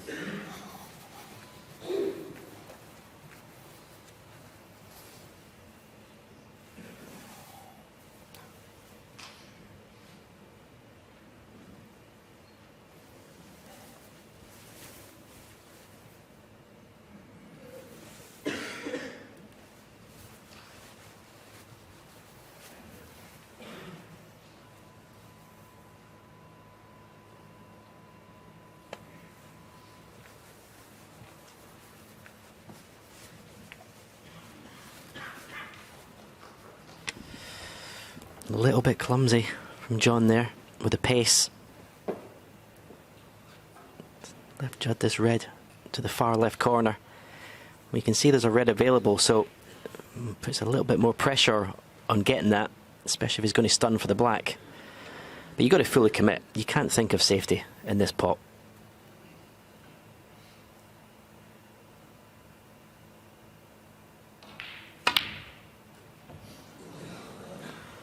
See, to me, he bailed out. He didn't fully commit. He was trying to get the cue ball safe into a safe area. Should have missed it.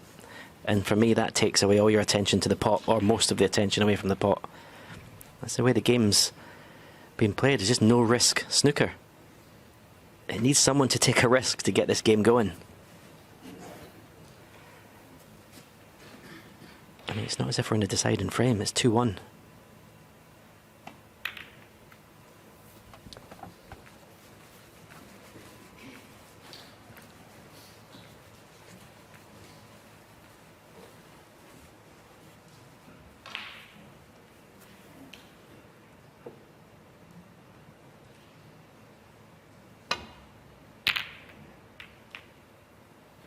I thought there was a massive target behind yellow and brown to get the cue ball in there, so took the chance to open the pack up. You can see Judd is trying his best here to get the balls out in the open. But John will be taking one red onto the other. Can't see the one that's over the corner, but he'll take the one to the right of it. And he'd be very disappointed if he didn't cannon one red onto the other and knock this in.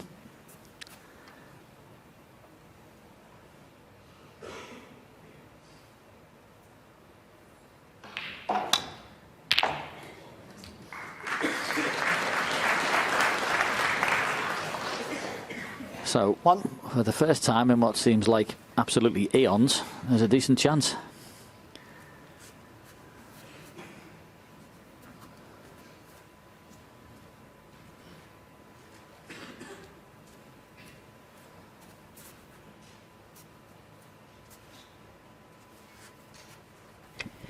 Yeah, one good positional shot here. Black's available to both corner pockets.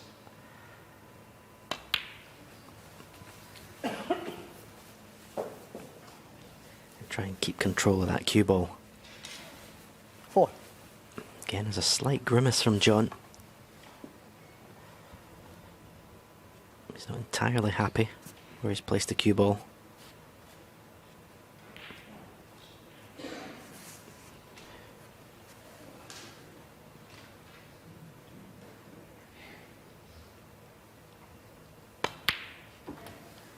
I was wondering 5. why, because he was virtually perfect. I mean, that red was always going to be ideal to stun over.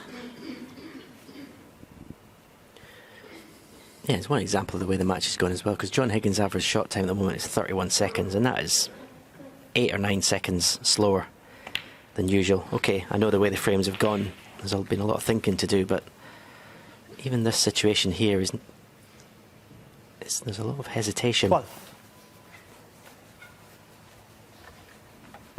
Yeah, I think he missed his cannon there. He's on the red into the corner, but he didn't play to be on it with the rest.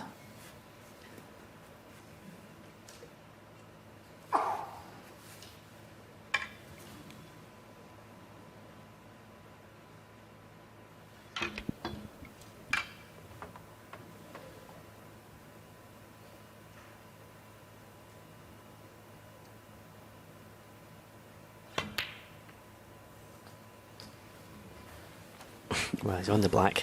13. Certainly, it's not ideal. Pressure on this one. As I say, it's almost like you just want to play 2 or 3 good position shots in a row, and that will sort of get you going, get you into a rhythm. But he just can't seem to play 2 or 3 good positional shots in a row. Yeah, missed his last 2 cannons, hasn't he? Played one there with the rest as well. Slipped past. He missed the black earlier today. Had a fair bit of pressure on it. Cut him back into the pocket he's close to, but this the other side. So a fair bit of pressure on this one. Well played. Pot.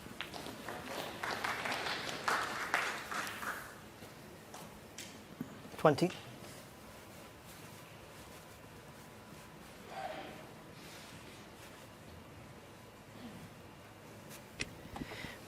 He's not in the red he played for. That's blocked by the pink, so this red is more difficult in terms of pot and position.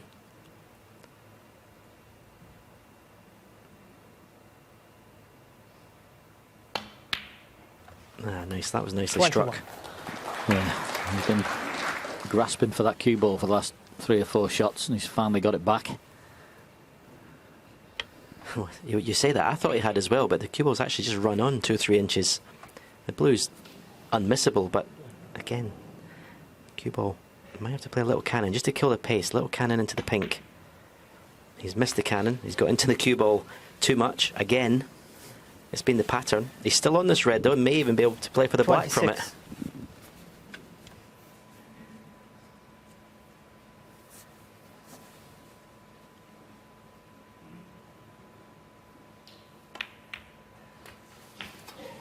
$27.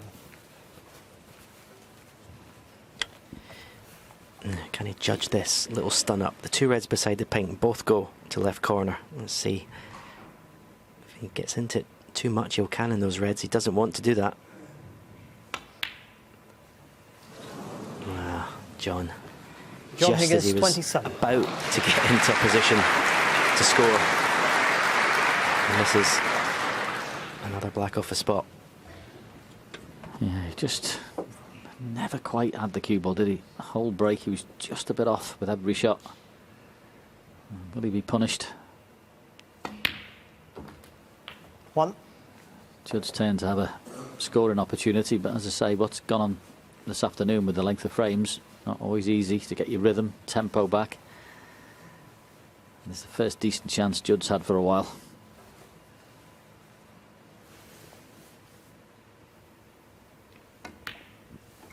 So debilitating for a snooker player, a top snooker player at this level, to be missing blacks off a spot when you're in. Because 7. this match is going to be decided by those little unforced errors. 8. Those little easy shots that unexpectedly missed, that'll be the thing that decides this.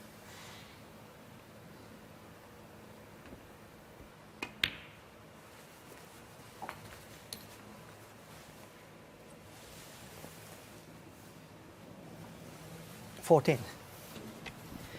He'll be staying on the pink, at least until he moves that red that's to the left of the black spot. 15.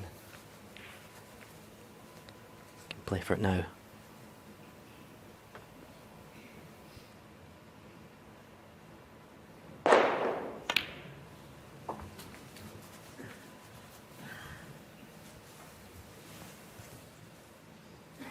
$21.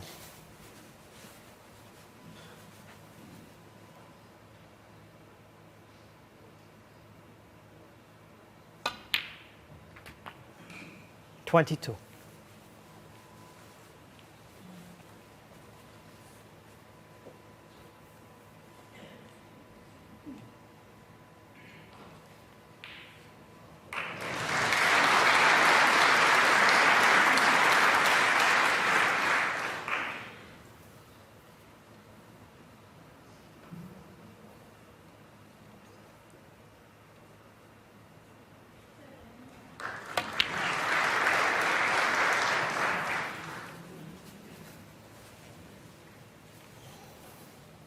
Oh, 29. that wasn't the flick he was looking for.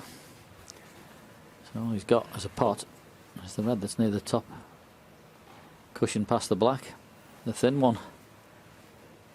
And that wasn't the plan.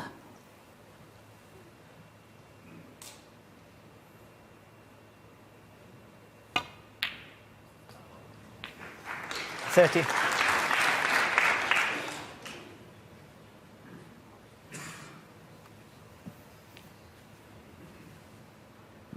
Now, if he plays this brown, he could play a little cannon into the two reds on the side cushion here.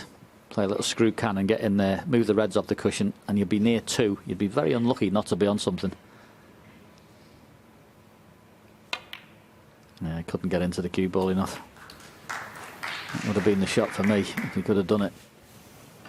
He'd have been very unlucky not to have been on one, but 34. obviously it was too acute, the cut.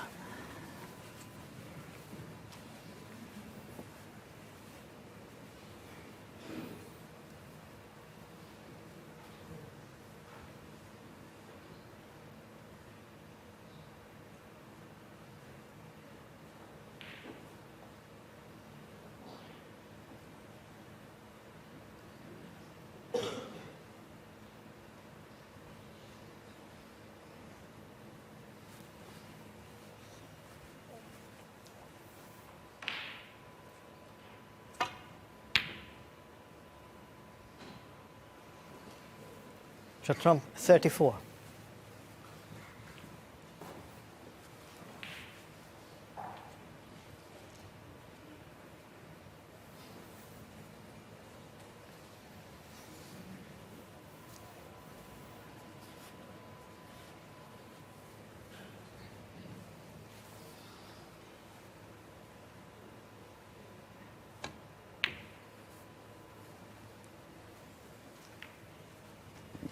Yeah. Most people wouldn't have believed that you'd be playing in the 4th frame, and the highest breaks would be 34 and 37 of both players respectively. It just shows you the balls go awkward and both tactically proficient. What can happen? Tried another double.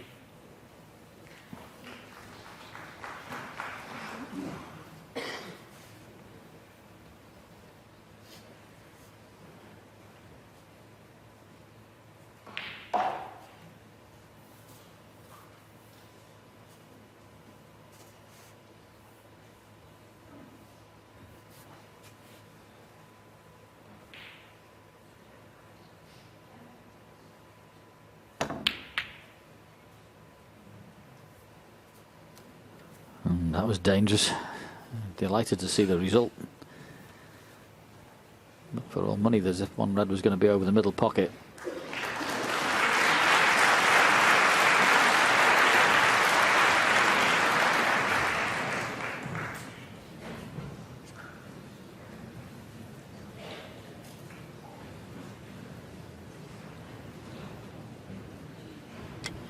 Well, it's one of the very few risks that's been taken by any player in this match so far, and will it pay off?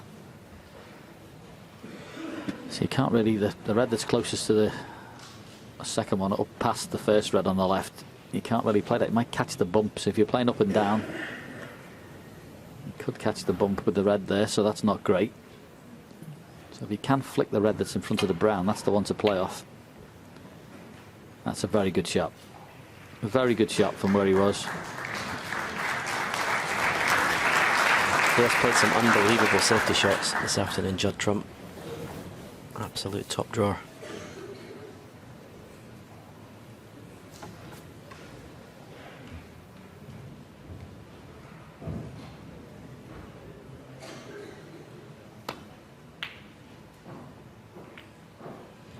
Here's the bump I mentioned. Red hit it, straightened up. That's why Judd didn't play off it in the first instance.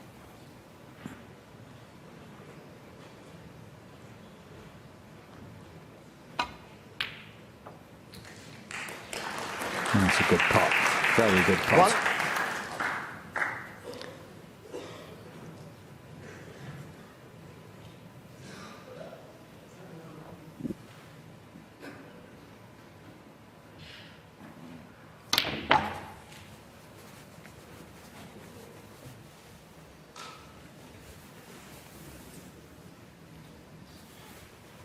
Seven.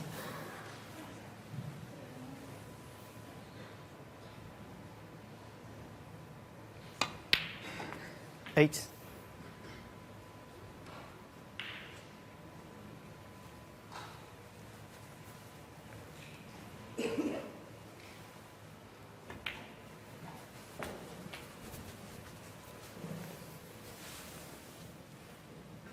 $13.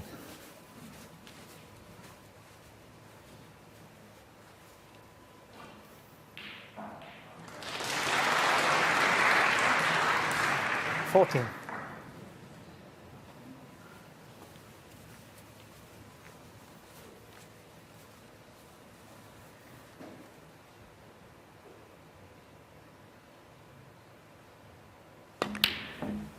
Wow. I was about to say he's going to need that last red Just that's near the dropped side 14. cushion, but then he goes and missed the brown. And what I will say about that red that's near the left, it's absolutely ideal for doubling. John's coming around to look at it there. So you pot this and get on it. It's absolutely tailor-made for a double. Yeah, there's no one better in the game to play that shot.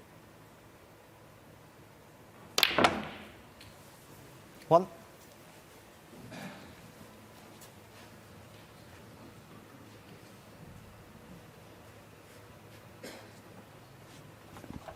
And funnily enough, he's got to make sure he gets this cue ball high enough up the table if he's going to play the double. Or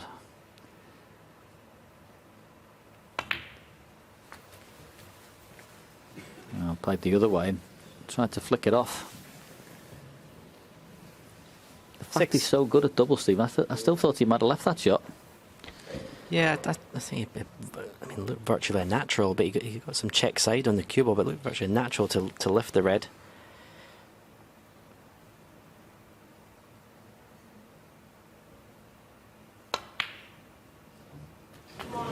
Seven. What a pot.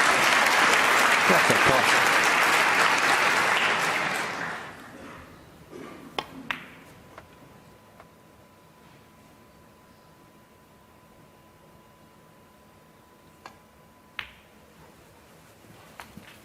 So, can he burgle the fourth frame? 12. Managed to do so in the opener.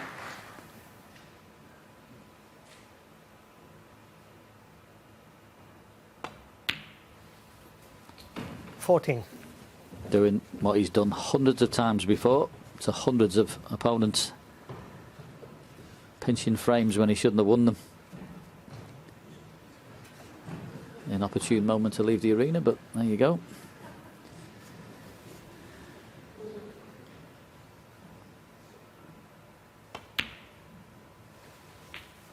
$70. Well, that red down the side cushion was superb.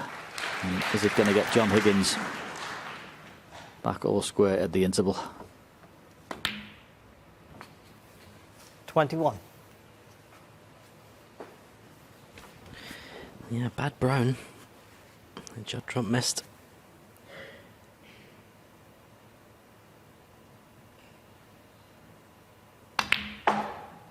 John can win this frame. 26. It means he can forget all about the black off the spot he missed.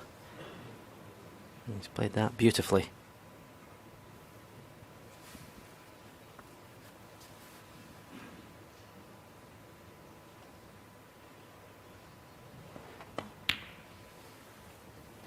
$32.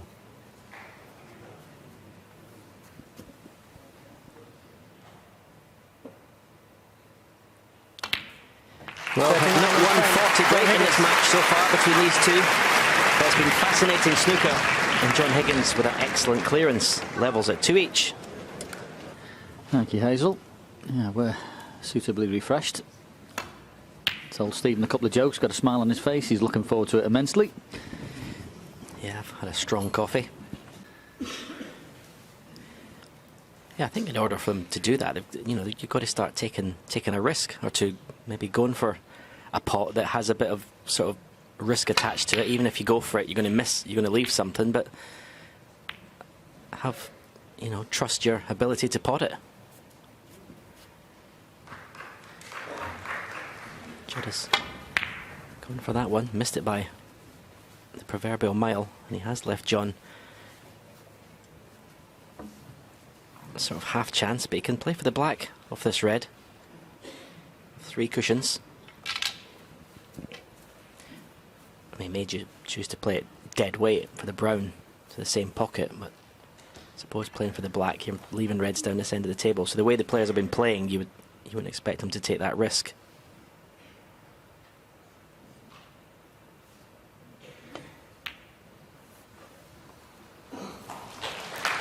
One. A little bonus if he's on the blue with an angle, but I think it'll be the brown. Stun down the table. The red below the black, and there's also red above the black, both available to left corner. Yellow.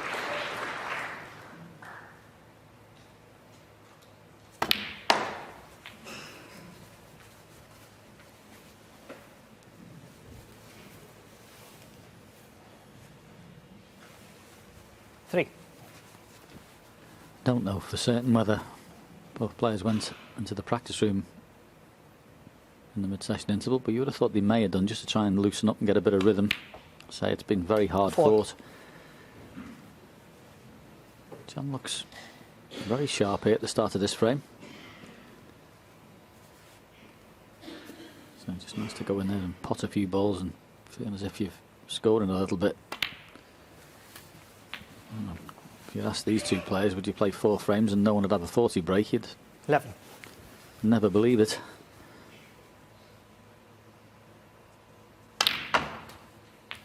$12.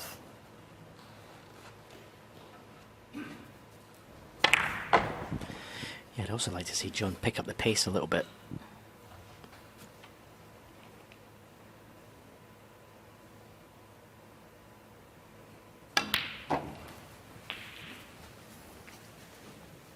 There isn't a player in the game that doesn't benefit from playing a bit quicker. 19. But for once, he's actually underscrewed that shot.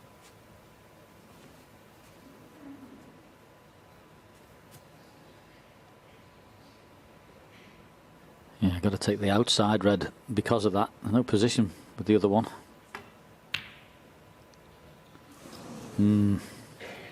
John Higgins, 19.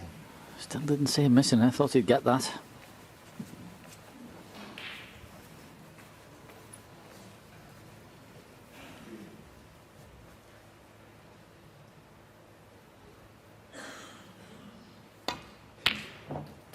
One.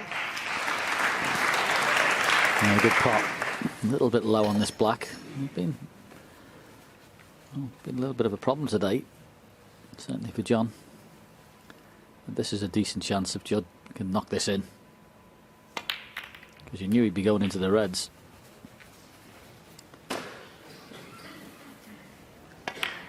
8.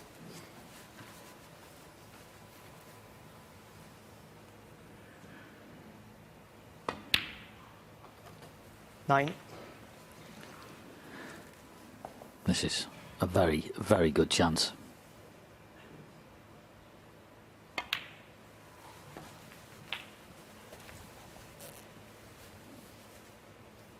16.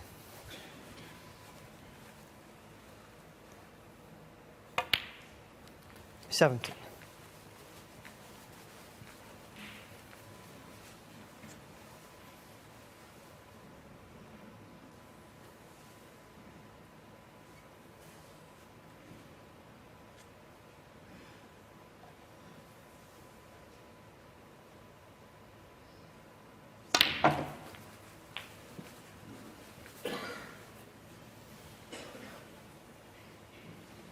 24.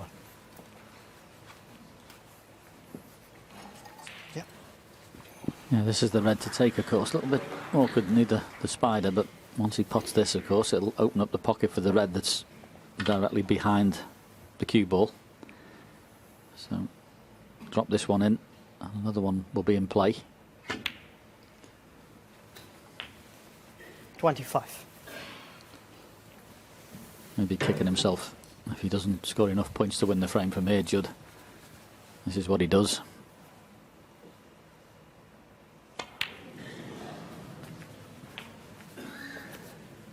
Played a little cannon there. And just 30. nice to flick past that red he played the cannon on. This one now, oh, just shaved it, so he's lost position.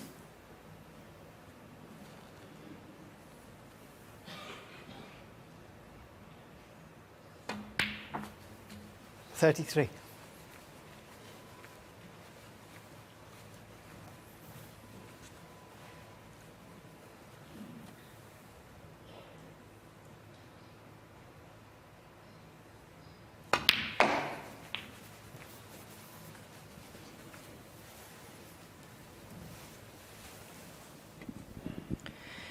Well, I'm going to stick my neck out here and 39. say there's finally going to be a frame one in one visit. 40. There's the first 40 break of the match, which seems incredible. The scoring power of both of these players in their career. Yeah, I know this was a pretty decent chance, but you already see 46. that he's speeding up his play here, trying to get a bit of rhythm going. As he thought in John Higgins' visit, he 47. was doing the same thing, but unfortunately missed in the middle pocket. But you know, both players won't want to be bogged down for the rest of the afternoon with what's gone on. They want to get in and make breaks and play better. It's almost like the pair of them had enough of it. 53.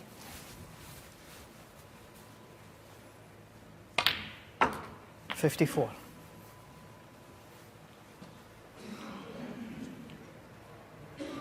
Excellent positional shot, that one. Looked like nothing, but it's absolutely plumb on the brown. Ideal angle to come down. So this is definitely much more like it. This is what we were expecting. 58.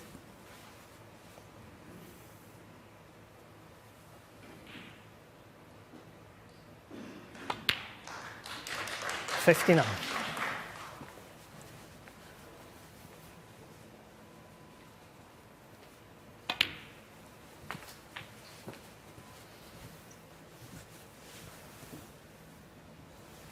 65.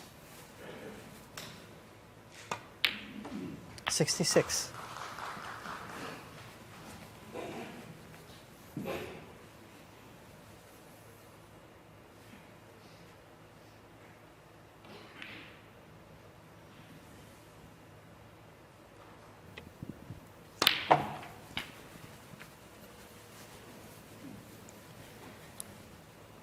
So a much more 73. orthodox frame. 74. And now every possibility of actually seeing a century break. Yeah, more orthodox and definitely more fluent.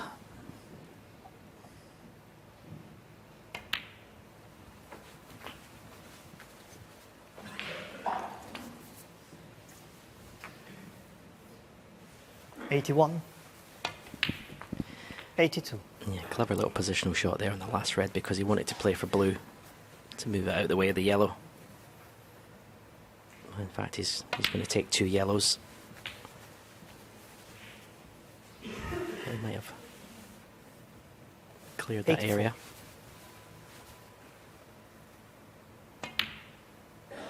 '86.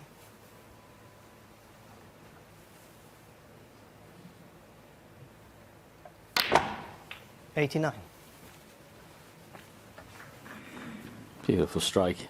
Stun run through with a little bit of run inside. And how 93. easy has he made this look?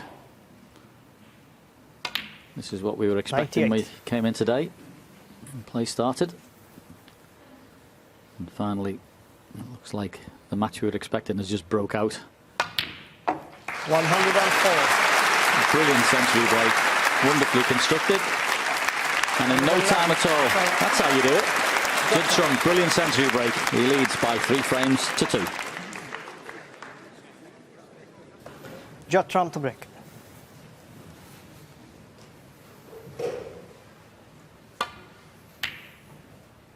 Yeah, excellent frame from Judd that was. John Higgins was in first though. He'll be kicking himself if he missed the red in the middle. But as I say, he did his match the other day and he was scoring really well. His long game was good. It is in there with John Higgins. He gets his chances. Still very much a major force.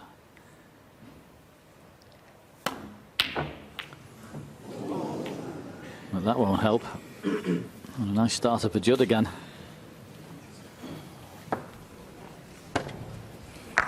Yeah, I mean, he had to go for it.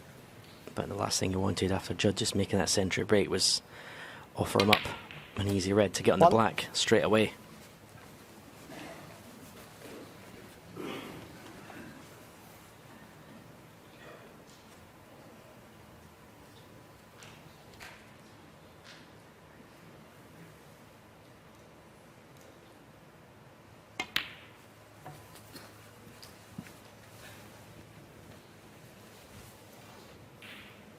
Eight.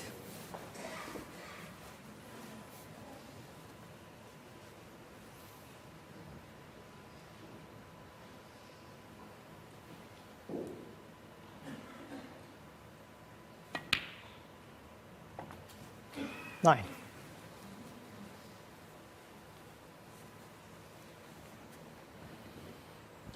I don't know whether pink's on its spot or it will respot on its spot. Can't quite work that out at the moment.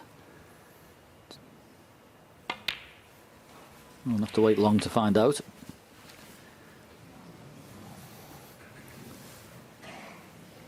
There's my answer.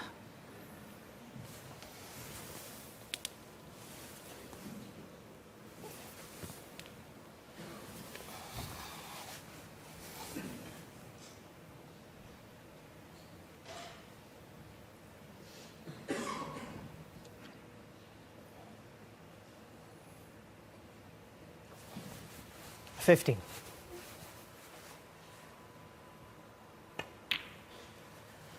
$16.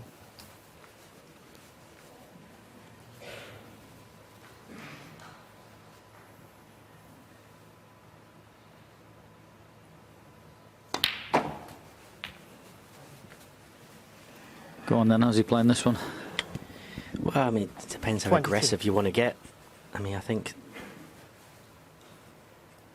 it looks like topspin to me, but you can play with backspin. Either way, you're not 100% guaranteed where the cue ball's going to end up. I mean, you could just really plough through them here. And he's going the backspin route. Now, does he play right hand side or left hand side for the black or for the blue? Well, he played with left hand side for the black. 24. Got tight. Absolutely fine. I mean, the power he's generated there and the way the reds have split. Great control. Pink. And it's power through, not really that long a backswing. It's just, the timing is just phenomenal. 30.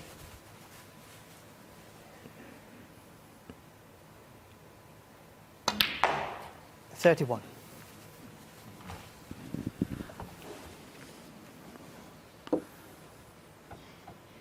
Not the best. So to power that up higher than that. I mean, he's got a red hanging over the corner pocket, so no need for any heroics here. That's the insurance policy if you can't play it. Another positional shot. Black. Very handy that being there.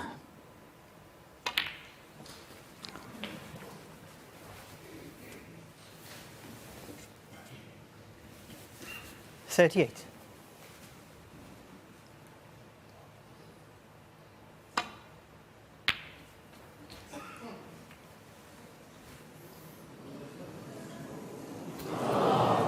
Foul. Judd from 38. Can you believe John it? Higgins 4. Come off there, got the absolute perfect flick off the green to send you in the middle pocket. You couldn't do that. If someone asked you to do it, you'd be there a month.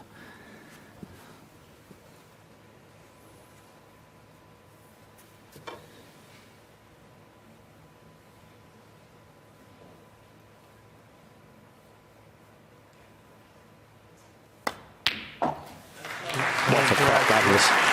What a pot that is. Beautifully struck.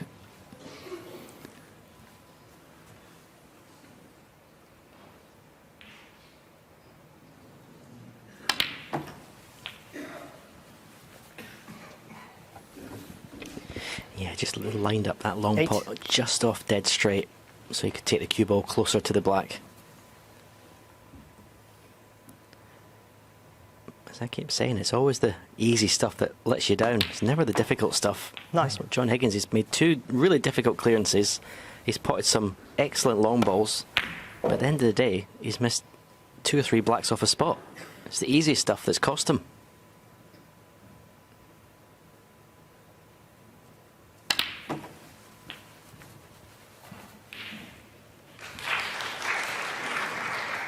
$16.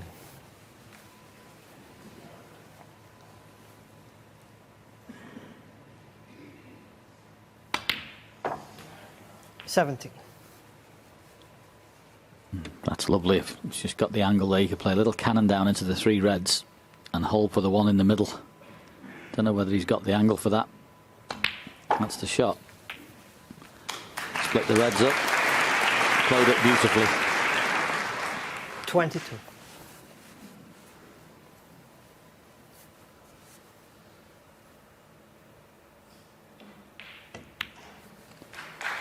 $23.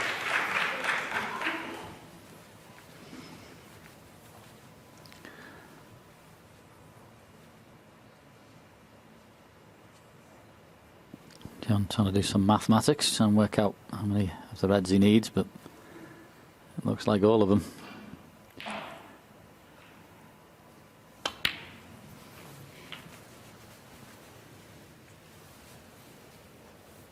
$30.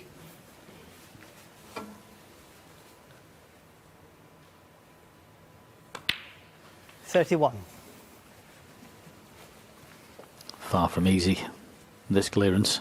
2 reds being where they are. But main priority was that opening red and get back into the frame. There's the chance here to pot this red and flick the other one off the cushion. 38. It's just come slightly hampered on the pink, but that was the intention. Play the cannon, move the red out, you'd be on the blue, and you'd have the red over the middle.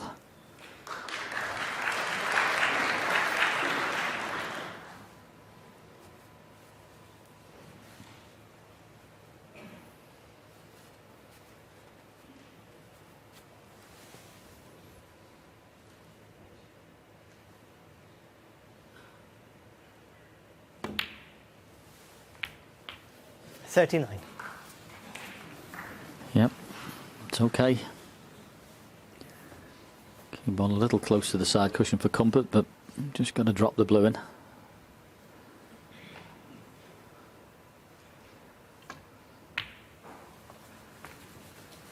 So that's one of the reds that was awkward removed. What can he do with the other one? 44.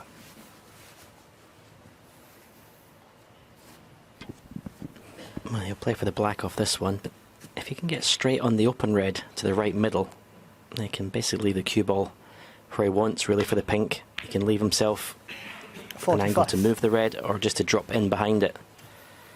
He can't land straight in it into right middle now, but he can land in it straight to this left corner.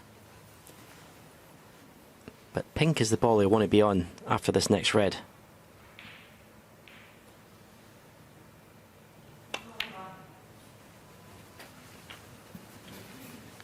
That's okay. He's got choices now. He can play for blue if he wants as well. 52.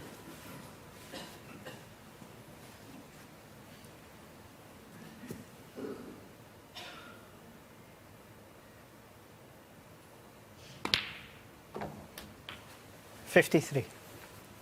Now, is it a natural? Because I think the only way he'll play to move the red, if it's a natural angle, he won't do anything to deviate the cue ball's path. If he can't move it, he'll just drop in behind it. It's a natural. Does it go? We'll know by John's reaction. 58. I'd say, looking at him, no.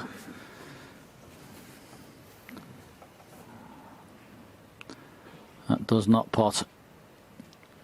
Just got slightly too thick a contact.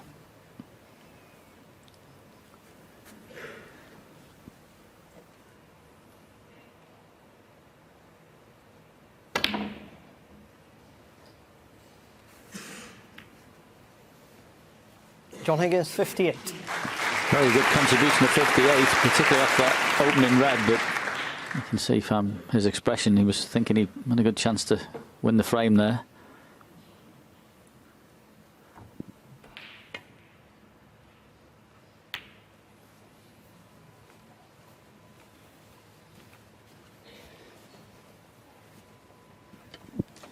It's containing safety shot, that one, but might find himself in a bit of trouble here, Judd. John Higgins can get the cue ball lined up. One of the bow colours.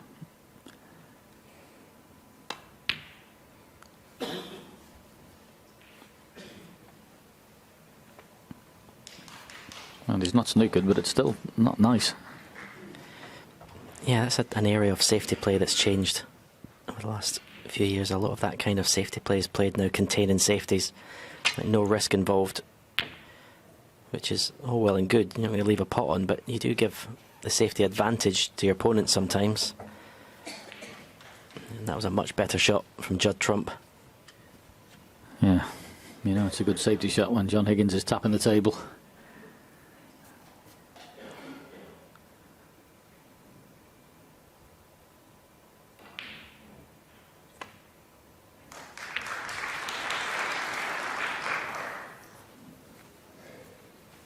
Now, Judd's turn to have the advantage. Should be able to stun that. Just as long as he can miss the green with the red, he could stun the cue ball there, send it down the table, and the brown would be quite a big ball to snooker behind. Just can he miss the green?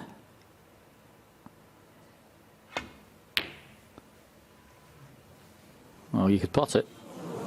But no, there you go, he's not got that, but as I say, the brown was always a very big ball there. So advantage Trump.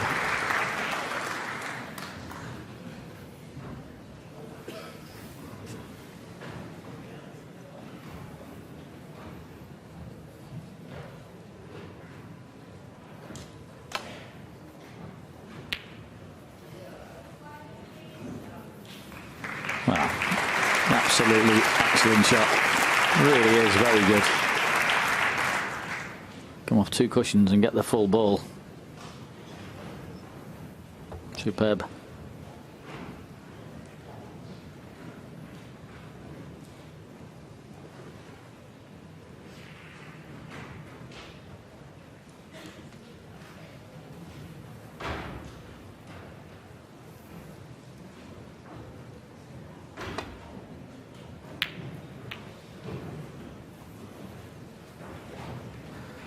Well, mistake, but he could have left the red in a better place for John. We'll take it on that this far from easy. Yeah, it's not a nice shot because the left middle pocket's always in your back of your mind if you get into the cue ball too much. Ah, brilliant, brilliant control of the cue ball, brilliant pot, but the control is magnificent.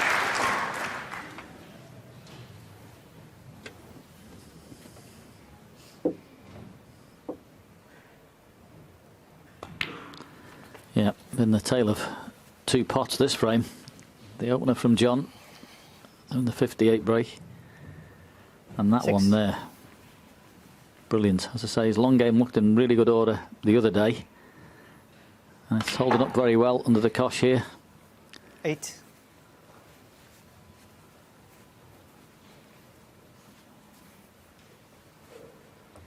.32 ahead.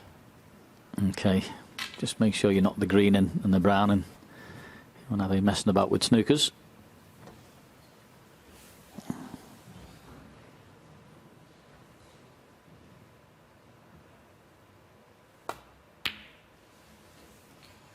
Eleven.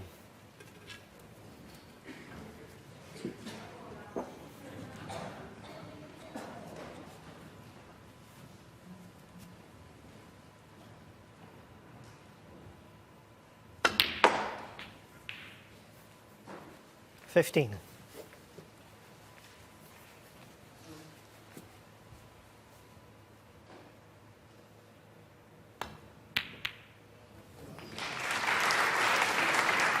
$20.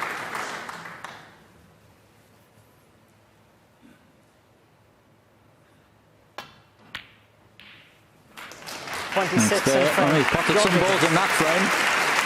So the opening exchanges today, they were matching each other in the tactical department. Now they're potting a few balls. We're getting warmer. It's 3 each. John Higgins to break.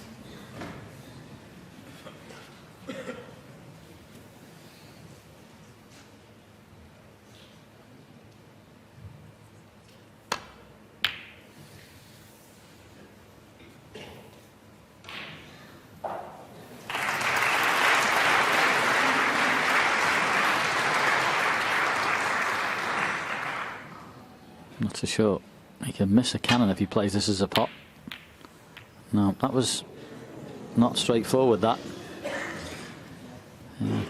As it happened, he missed it by the proverbial mile, but he'd have done well to get round the back of that red and black and not cannon something anyway, even if he'd have knocked it in.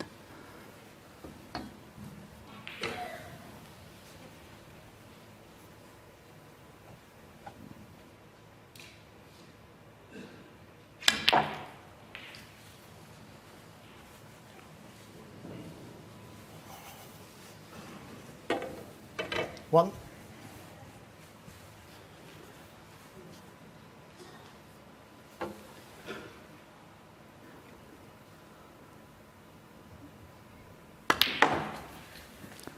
It's actually a really nice target, by the way. If you can pot this blue, leave half ball, pot the red I should say, leave half ball on the blue. 3. It's a big target to get into. I mean, there may be a couple of reds he's had a look at, there might be something else, but it just looks ideal. 4. Yeah, generally John Higgins doesn't waste much time opening the reds, and this is ideal. Full ball in the pink, try and hold the cue ball in the middle of the table. Couldn't have hit it much better. Brilliant shot.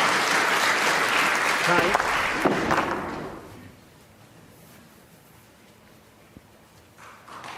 The minute you don't hit the pink full ball, the cue ball starts travelling, and then you rely on a bit of luck to be on the next red. If you catch them properly, more often than not you are. Nice on a red. And that was also a very good shot. Yeah, you can almost sense that both players have, well, decided to step it up. They're playing quicker, a bit more authority. You can both sense that this is a game that needs to be grabbed by the scruff of the neck.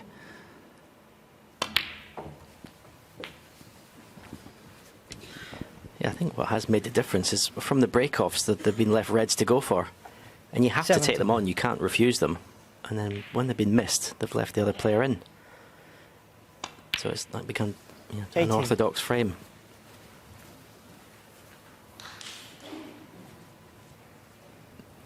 John's average shot time is coming down all the time now. It's down to 28 seconds.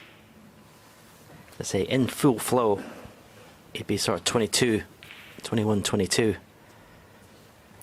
25.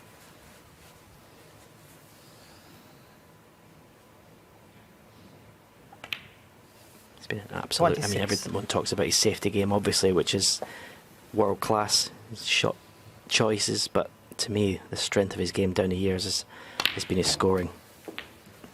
It's an absolute master break builder. 33. Always plays the right shot.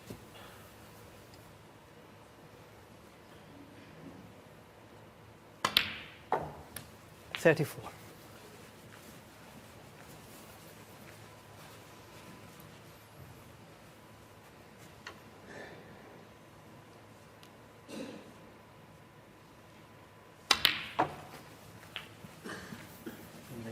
Yep. Yeah, I think if you were, I always say, if you were building a snooker player, wouldn't be too 41. much difference from the model you're seeing there. Brilliant tactically, great scorer, fabulous temperament. Put all those together, and that's what you've got. Someone who's very hard to beat and who wins a lot. 42. Taken these beautifully so far. That split into the pack was absolutely perfect.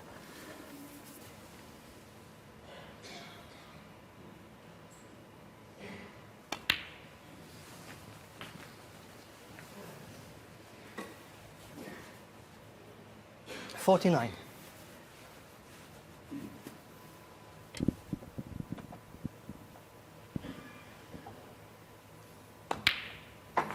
$50. This is getting to the time where you just got to make sure you keep your focus and concentration. You've done all the hard work. You've got the balls into a position to win the frame. Don't lose concentration. Miss an easy ball and allow your opponent to have the counter clearance to pinch the frame. 55. Because that's what can make the difference at this level. The frames that you can steal that you're not supposed to win.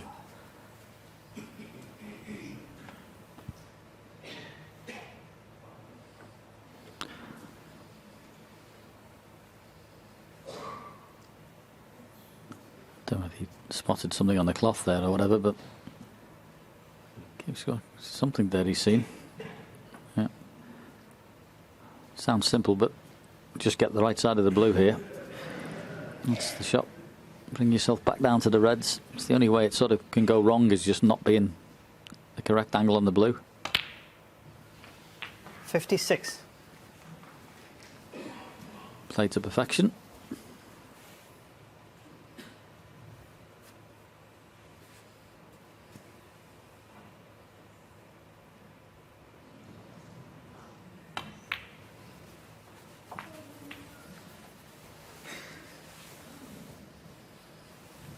$61. Yeah, it was just a little bit more angle in the blue than was needed, and that's why he's had to really grip the cue ball. He's come up a little bit short this one. I think he can play for the black same pocket without any problem. Well, in fact, he's just brushed off the other red, but that's 62. Nicely judged. And just the black to leave Judd in a snooker. Yeah, he's really stamped his authority on this frame. And when we saw Judd Trump make the century, 111, many people will be 69. thinking, here we go, Judd's going to race off into the sunset, but this man will have other ideas on that 70. one.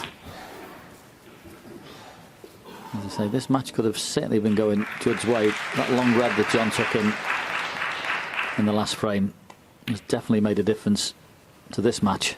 If he misses that, it could have been Judd running away. 77. Yeah, what about when Judd put the long red and flicked to green and went in off as well? That doesn't happen. Judd probably wins the frame. 78. So certainly it was a big turning point, the last frame. But John has taken these superbly well. It's been vintage. 85.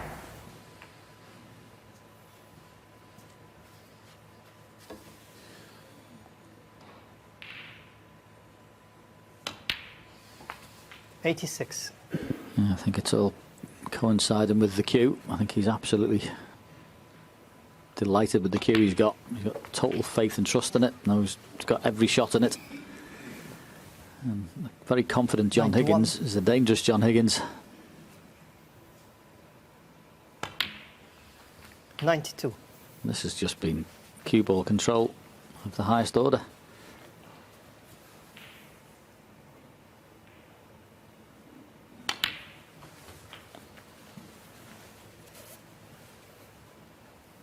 $99. Just this for John's first century this afternoon. Brilliantly played. Absolutely brilliantly played.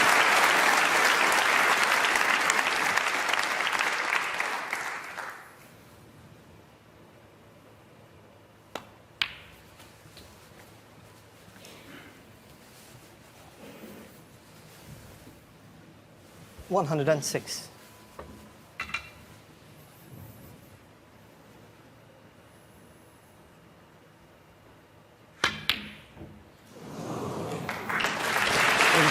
A shame about the clearance, but a magnificent break from John Higgins, and he takes the lead, 4-3.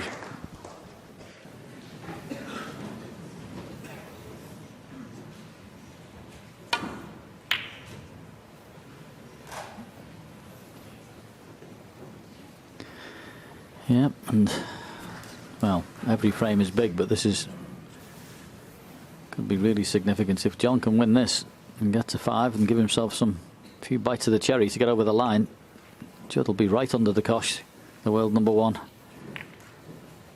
And I have a suspicion there's a lot more left in the locker of Judd Trump. He won't be going away without a fight.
Playing this shot, you want to chip the red onto the black.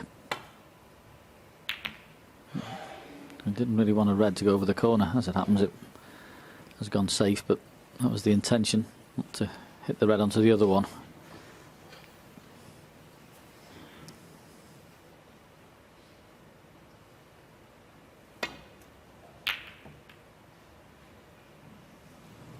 He's done that quite a few times today, that bump, either that side or the other one. John coming around to see if there is a red that goes into the top left-hand pocket. And I think there is. Yep. Tough shot. But it is possible.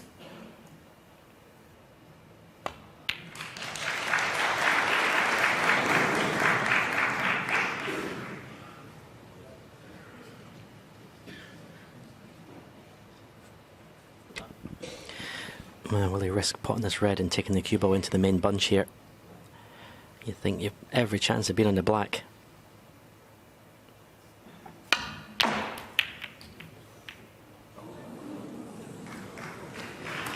Well, I mean, the black's gone tight in the cushion, which certainly makes it missable. Maybe the blue to the yellow pocket is the shot to keep this break going.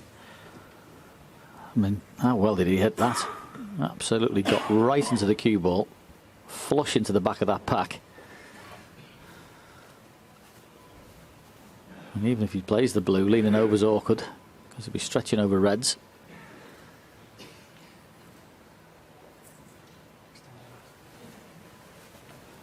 I mean, this does clip in. You'd probably try and play it with a little bit of run inside if it's near the cushion. I don't know, it's not quite touching it, but I expect him to get this, but you can't do much with the cue ball.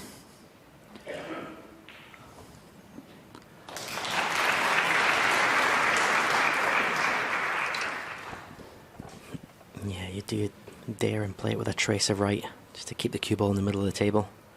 That can push the cue ball to the left though and make you miss the pot. Yeah, he just played it plain ball and made sure the pot. Yeah, as I say, that was what I meant about not much you could do with the white. You just had to, make sure you knock the black in. That was the priority. But where it finished, there was always going to be a cannon on that red.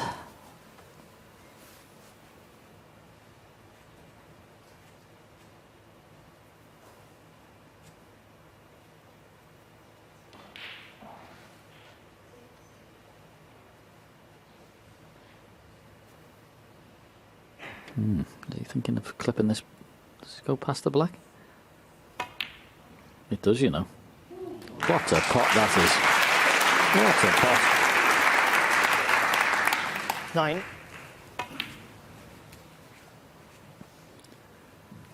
Needs another one. Not out of the woods positionally yet, but if you can knock this blue in, top cushion, side cushion, there are a couple of reds that will go.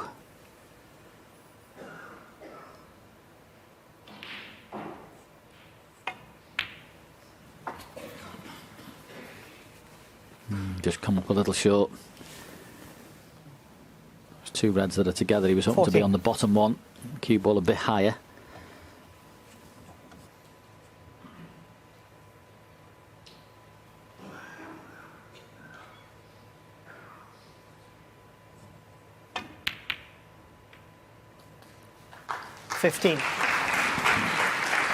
He does pot some balls, this boy.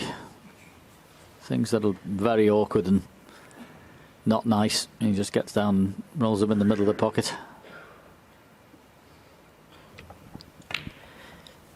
But there's not the hesitation in going for these balls that there was in the first session, is there? It's just both players now just don't want to leave the table until they've won the frame. There's just a difference about them.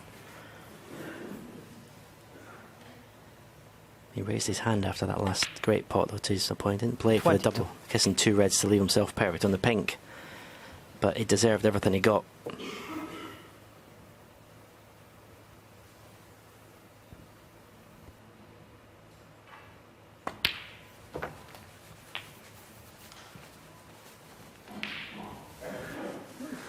Played a stun run through, wanted a little bit more run through. 28. Is he on anything? Just, I think. Although it's very tight. It's there. 29. That was a lot closer than it looked initially.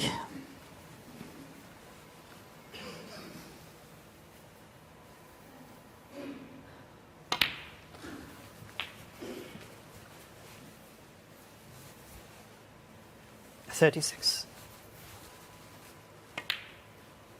37.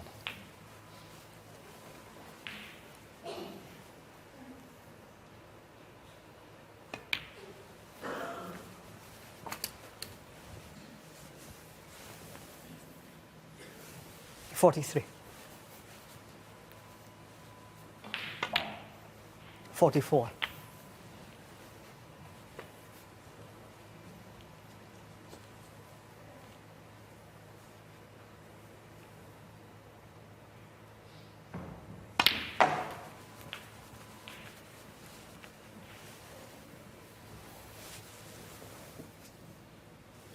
50.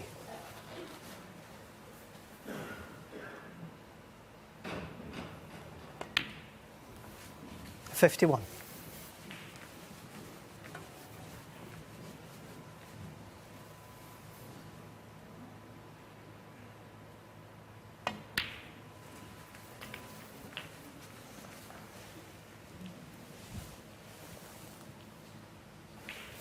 57.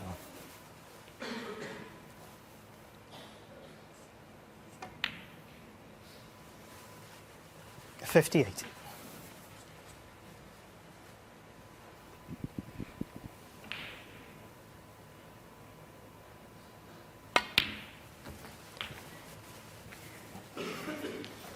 just lost the cue ball slightly. It still needs another red and a colour.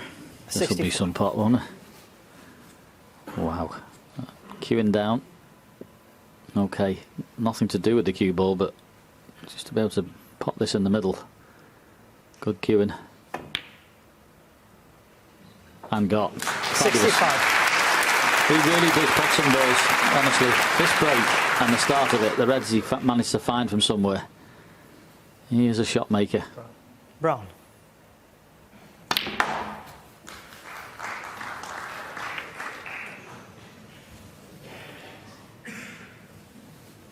$69.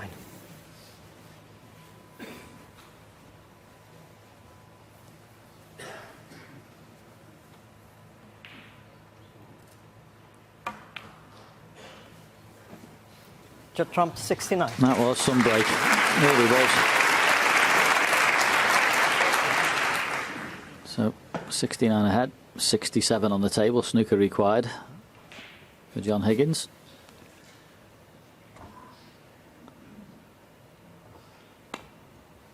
Ordinarily, you'd feel quite safe with quite a few players, but if there was anyone you didn't want to pick, it'd be John.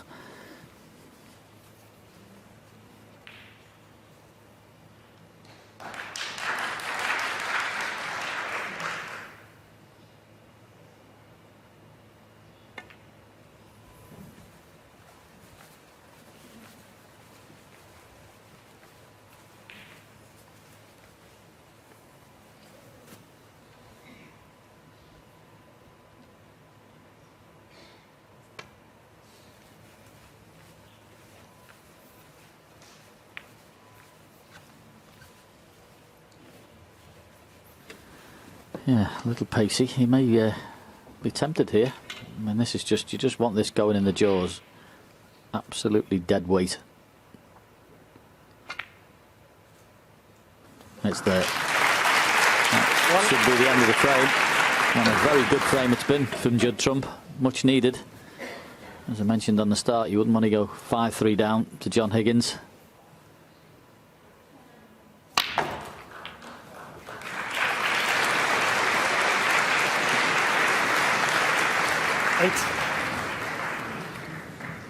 So for all the play this afternoon, starting off as a best of 11, it's going to be a best of 3.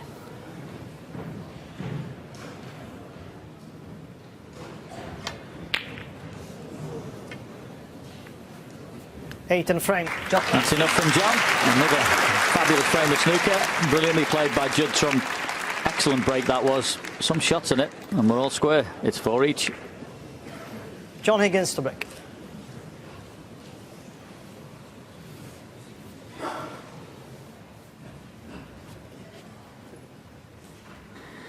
Yep, I think if you asked most people coming in today, give a prediction, they'd have said it had been 6-4 or 6-5. But most people wouldn't have known which way.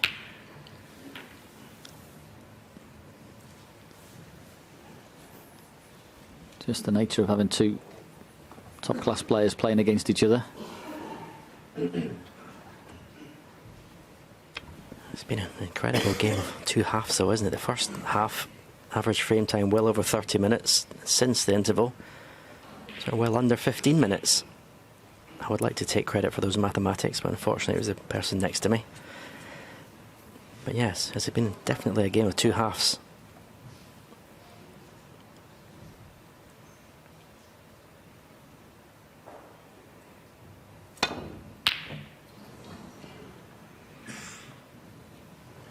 Where's this coming? He needed to slow up, and it's not going to. What a starter for John Higgins.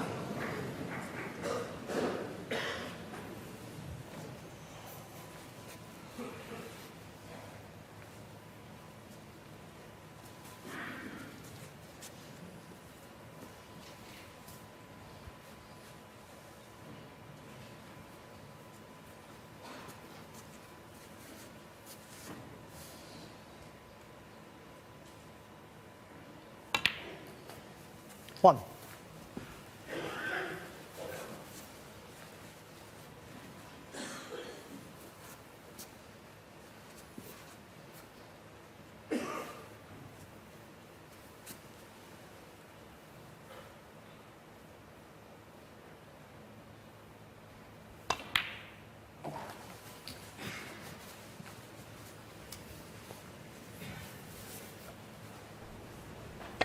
8.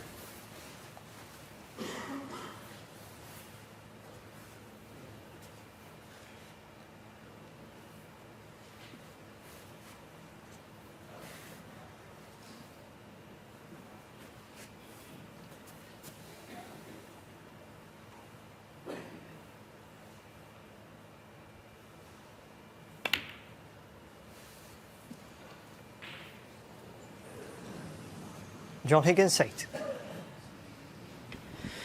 Yeah, he was on the walk, John, virtually as soon as he hit that.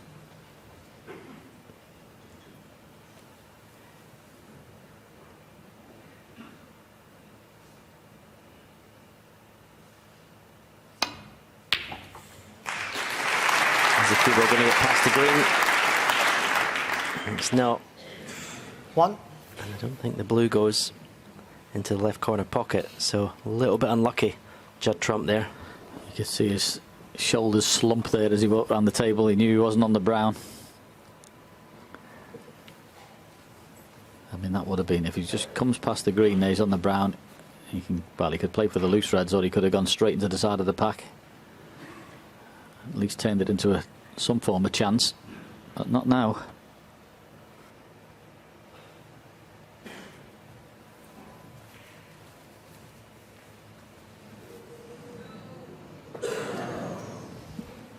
Judd Trump, 1. Yeah, good shot that. He could have played to go try and get in behind the green, but forcing John Higgins, he's blocked a red to the left corner, forcing John Higgins to play a safety off the pack here. And that red near the left corner pocket, well, John is too wise to play the cue ball back to bulk, because Judd was hoping to maybe be left it, but has John left and one to the right middle? Judging by John's reaction, he has. Yeah, it was a little firm, wasn't it? And he has. He was going to play that shot. He's basically going to be dead weight and drop in the back, but because he's played it a little firmer, he's left this in the middle. Wow. I didn't think he'd miss that.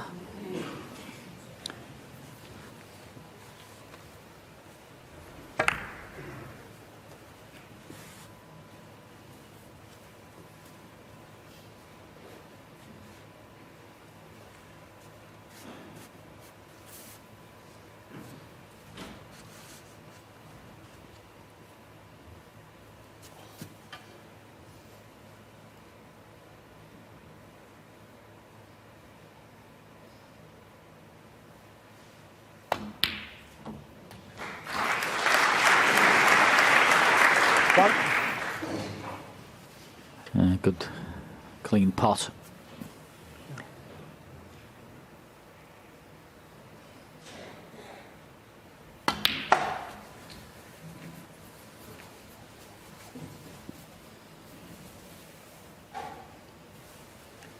Not great to get into the pack off the blue this time, because the pink is well away from the top of the apex.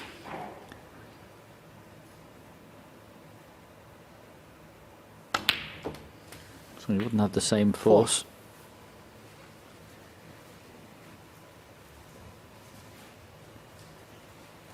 Don't think there's anything in that cluster of the pot, so he's going to have to move them in a couple of shots.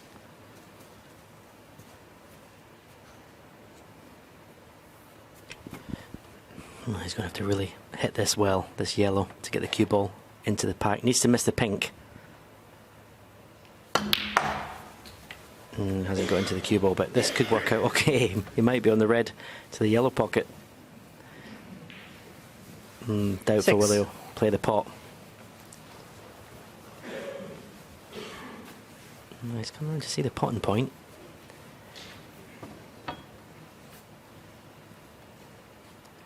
He doesn't turn down a lot, John, if he's got a pot on. He's very aggressive. He always has been with his shot choice. Doesn't really like to refuse anything. And he's going to take this on. Yeah, bad news is it's a very tough pot. And the good news is, if you knock it in, there's a very good chance you'll have an angle off a bore colour to get back to that cluster. Tough shot though. What a pot. What a pot that is. Absolutely stunning. And now He's on the yellow again, and this time he will get into the cue ball, you would think. And that area just below the pink is absolutely lovely for the cue ball. If you can just miss the pink, the reds to the left-hand side are absolutely begging to be hit.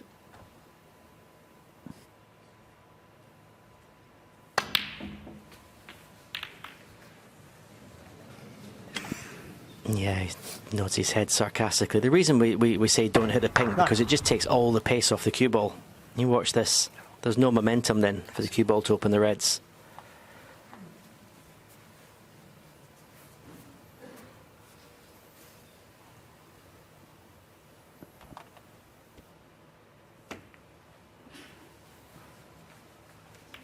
John Higgins, 9.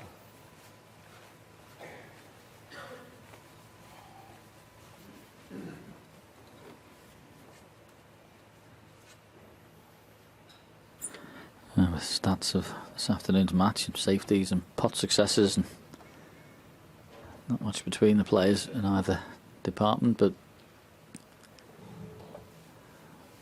the important one, of course, is 4-4.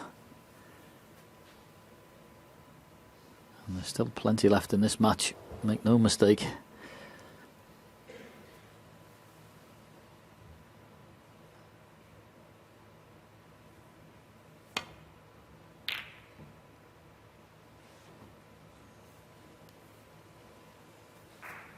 Yeah, good shot from Judd, that. I don't think John Higgins can play the red on the right. Well, can he play the red on the right as a shot to nothing? It's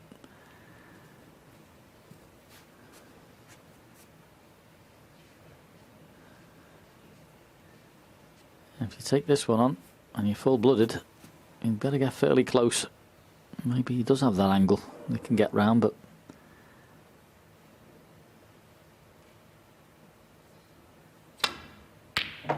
what a pot. What a pot. His long game today has been absolutely phenomenal. Another brilliant pot. 1. That is just magnificent. And he could get the natural angle, and look where he's finished. Huge chance.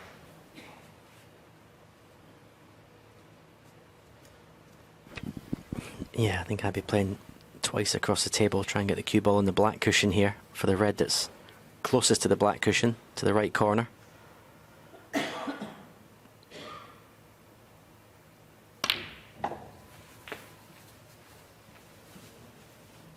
Doesn't want to be straight.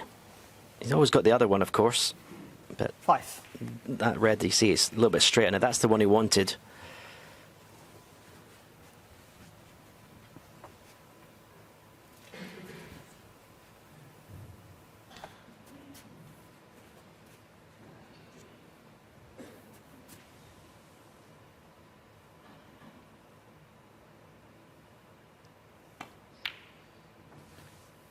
Six. Well, he's played some brilliant positional play today, but that wasn't an example of it. Oh, how has he finished there?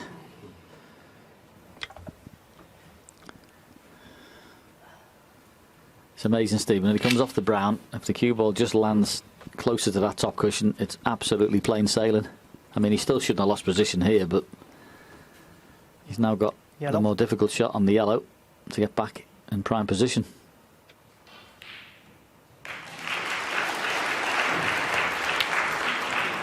Yeah, that's incredible. Our fellow commentator John Virgo always talks about this game being about fractions, and he was literally a centimetre closer to the black cushion with the cue ball, that previous shot, and he probably wins the frame at that visit.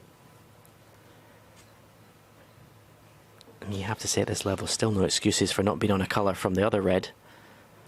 And then you could tell it was still in his mind the way he hit the yellow. He knew where he should have been. Well, if you were directly behind this plant where Judd is, you'd fancy him knocking it in, but there's a fair gap between the two reds. You can't actually see the angle you need to hit it at. That would be some big shot to take on. Question in your mind here is, Well, I'd pot the red with the rest more than I'd pot the plant.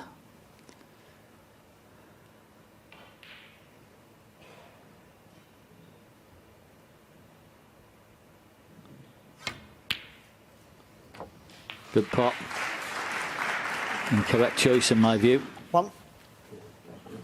And this black, well, if you want to know what pressure is, this is it. Far from easy, this.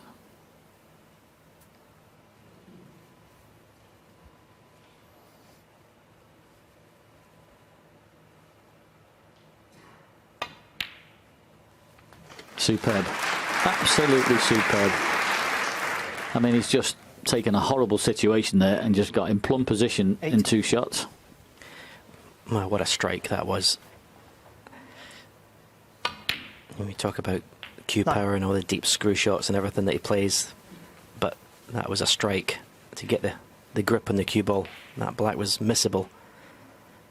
Pure, it was.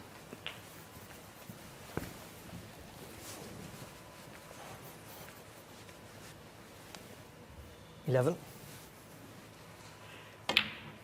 12. This will be a very sore watch for John Higgins in his chair. He was banging the balls, absolutely looking like it was a brilliant chance. Lost the cue ball, and all he can do is hope something goes wrong. Yeah, this frame could be decided by a centimetre. That was the difference between John Higgins 19. being perfect and not.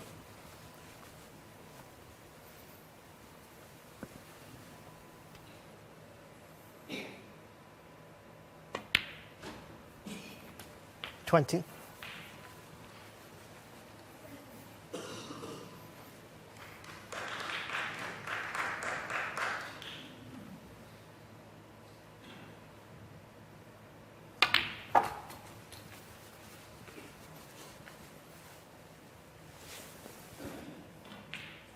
$25.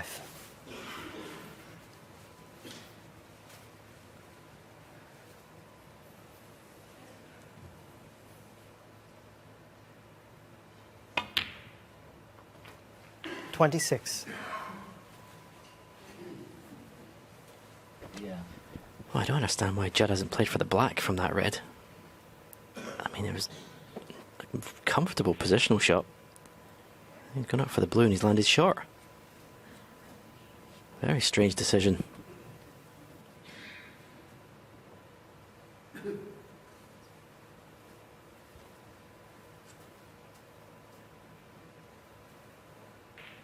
Well, we know he's got plenty of power. Going to have to show it here. Can he miss and get back? You bet you he can. Goodness me, honestly. 31. It's just outrageous. Can't hit it any better than that. 32. Yeah, the beauty of it was that the natural angle was taking the cue ball into the yellow, but it just forced it a little bit. Touch your left-hand side.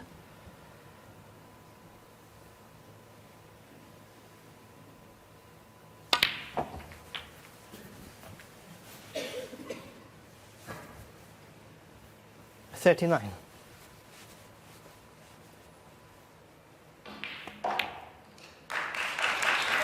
$40. Showing great character here under pressure.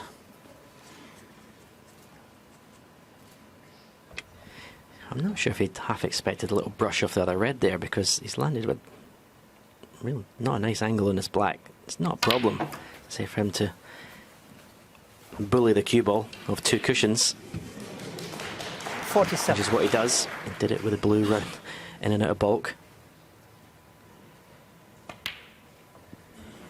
48. I mean, some of the shots he's played in this break.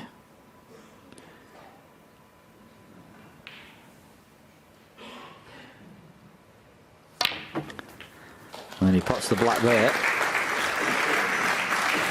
They go 33 ahead. What about this one at the start? 55. Boy, there was some pressure on that, and you couldn't hit that any nicer.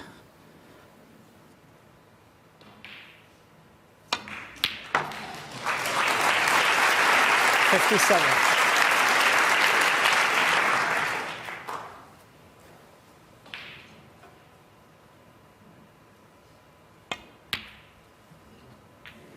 $60.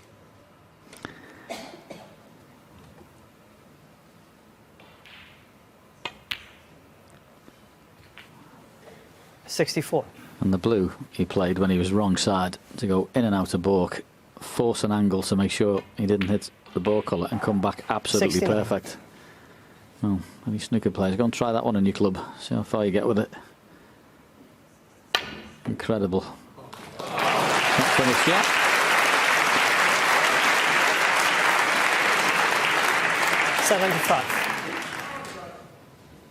Well, it might have been pedestrian before the mid-session interval. It's been anything but. 75 after it.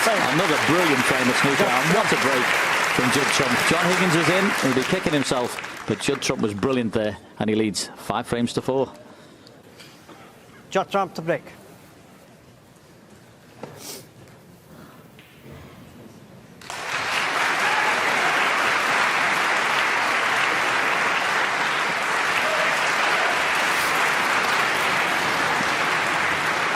Yep.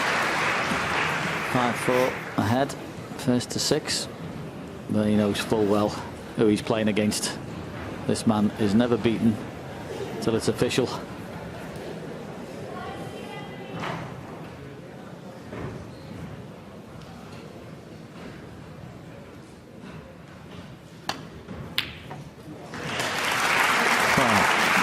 It's a long time since I've seen John's long game as good as this. It is absolutely on point. Beautiful strike. You may have to play blue into the pink here, because I don't really see a red to play for, an open red. Certainly not something that's easy to play for. He's looking at the red to the left of the bunch, but it's hard to even get on that nicely. I think it's blue into the pink. All your eggs in one basket. Big shot. I mean, he's got a choice of playing a softer cannon if he wants. He doesn't have to go full-blooded. Maybe to the left of the pink as we look up the table. He may play that shot.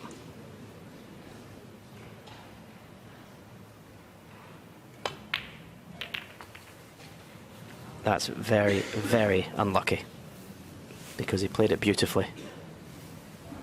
6.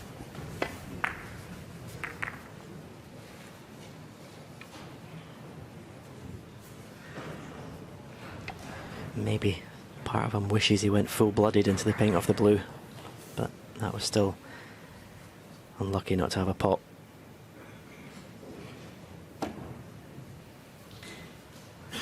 Yeah, just got to ensure John he gets Higgins, the cover. 6. Make sure Judd can't see that red.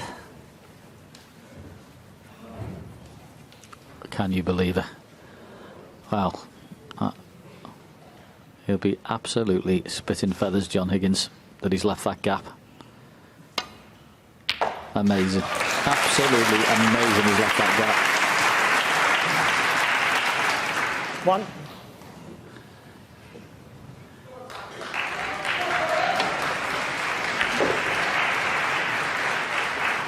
It's not the correct side of the blue, but at the moment it doesn't seem to make any difference where he lands. He's knocking everything in. Is Judd Trump.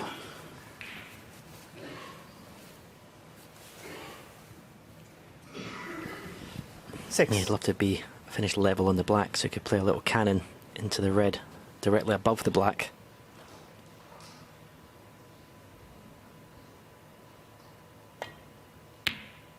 Oh, that was just a little nervy one. That's one of those shots that did he get a little glimpse of the winning line.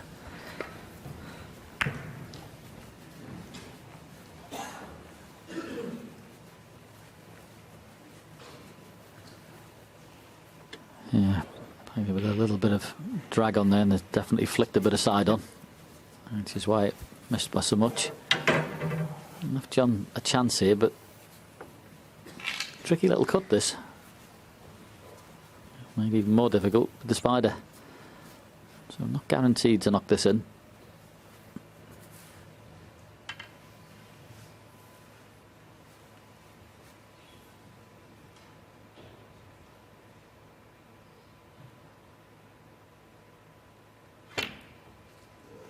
Brilliant shot. Brilliant shot. One.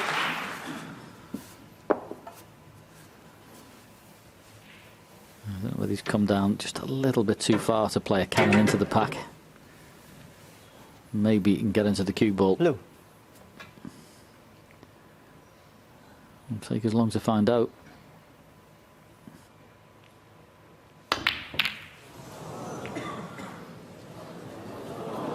Foul. John Higgins 1, Judd trump 5.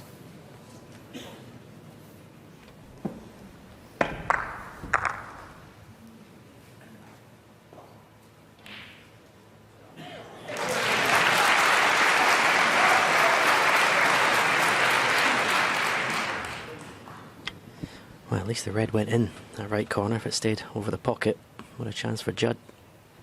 He's on this red to left middle. What a shot. If it's dead straight, you think he's got to stun it for the pink. I think if he could stun it and guarantee he was on the pink, he would be taking it. It might be a bit of angle on it, do you think? I think that's what he's worried about. I can't quite see from our view if it's dead straight. He's refusing it.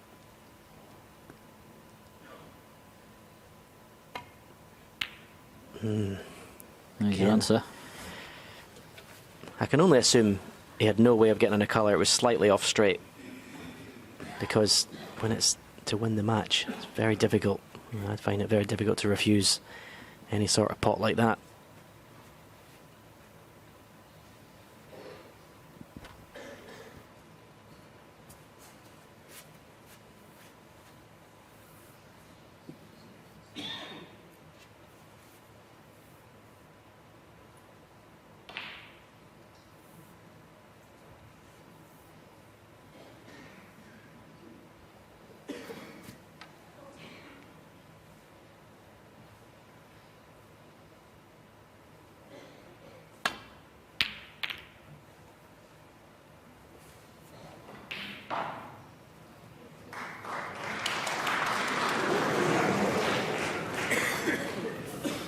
Yeah. Well, he's shown us some pieces of cueing today, particularly in the second session of this match, Judd Trump, but this is going to be as good as any of it. Looks like that's a simple shot, but when you're right in the jaws there, this requires very good cueing. Yeah, that was far from easy, but it's a good white.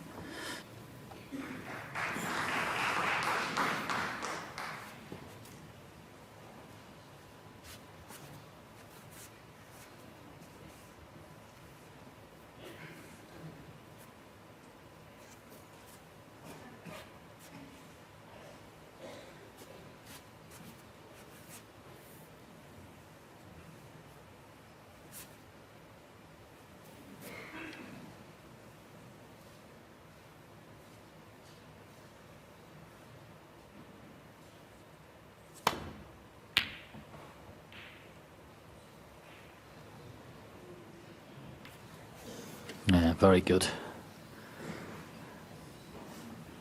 Really good reply, that.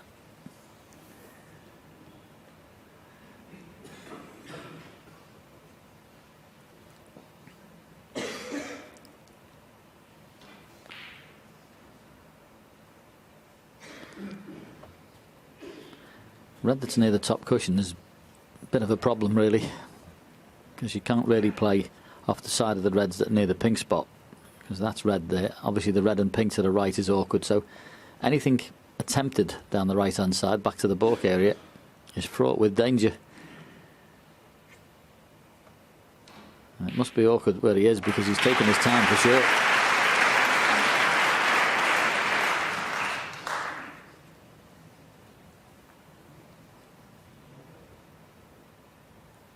Well, it's a horrible shot if he plays the red that's tucked up against the top cushion really thin, because if you don't get it thin,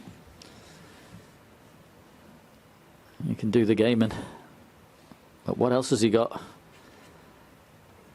I'll tell you what, this pot in the red is more difficult than the red in the middle he refused a few moments ago.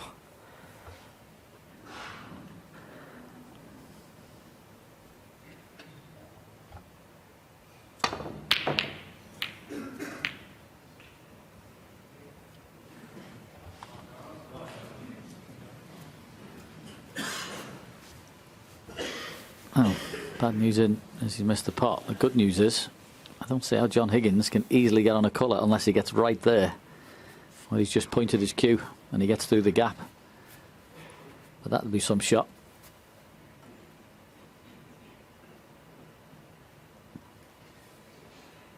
Black is easily accessible from the other side, but you can't get there from this shot. Yeah, see, that's where he's looking. It's not much of a gap to get the cue ball in.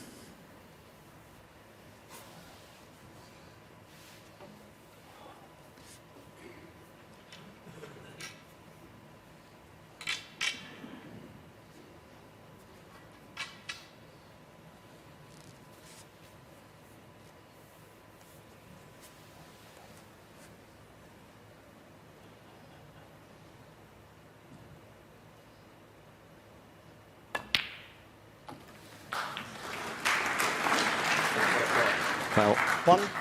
I need to know. Oh, I think he might be. That is just fab. It really is. To play that, especially with the extension on the end of your cue, which changes the weight. To have the touch and feel to play that pinpoint, that was some shot. A lot better than it looked. 8.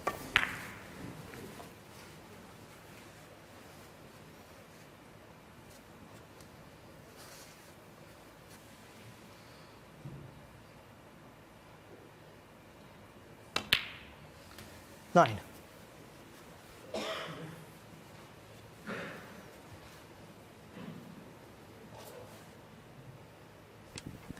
Well, at the peak of his powers, there's no one in the game you'd rather have than John Higgins to make a break like this when you really need it.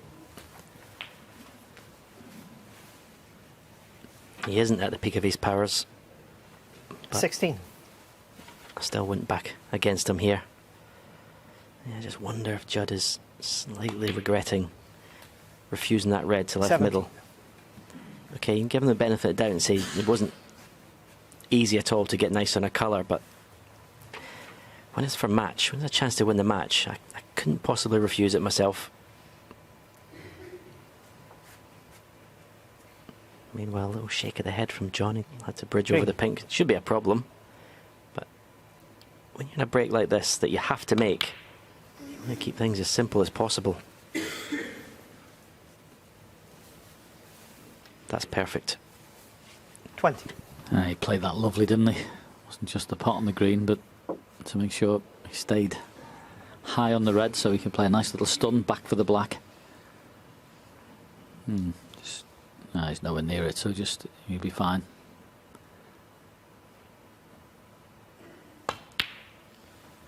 $21. And I suppose the way this match has gone and the way both players has played today, it would be fitting if we went to a final frame decider. Not to go yet in it, of course. It's not that simple. 28. It's been some match.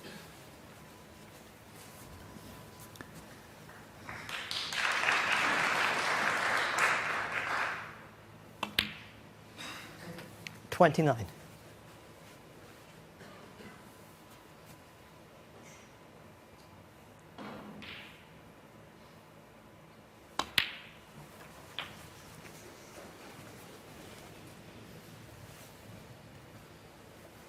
$36.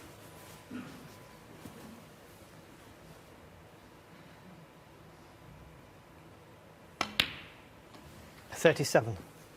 Yeah, there's unerring ability to play when the heat is on. It's not something you can really teach. You've either got it or you haven't.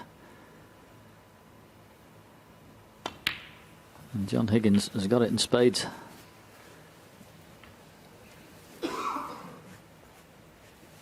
$44. Yeah, does go.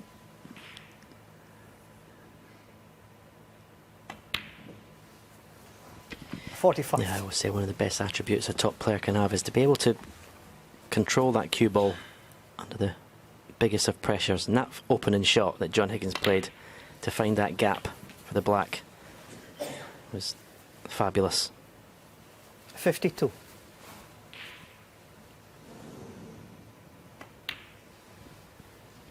53. Yeah, here's the shot. Add the extension on the cue and put it right in that gap. And as I say, having that extension on your cue with different weight and everything made that a really tough shot to judge. And there's John Higgins. 60. He looks like he's over the line. Just make sure you drop this one in the middle pocket. Make sure it's end of frame. And we're going to go into a final frame decider. And in fairness, the match deserves it.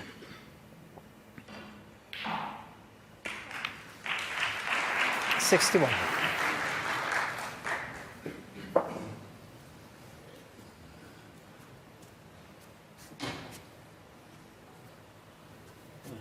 Blue.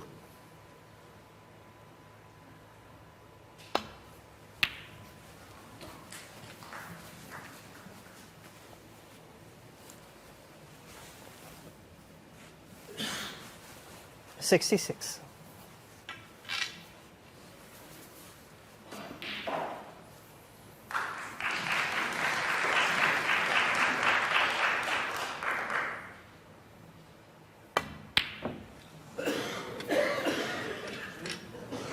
$66 on the frame. John Higgins. It's not there, but that was some frame of snooker. It really was. And John Higgins is opening red to get on that black. Well, deserved to win the frame. It's been tough to call all day, and it still is. We're going to have the final frame decider, 5-all. John Higgins to break. Yeah, well said, Hazel. And as ever, it's a toss of a coin when you get to this level. With players as good as this.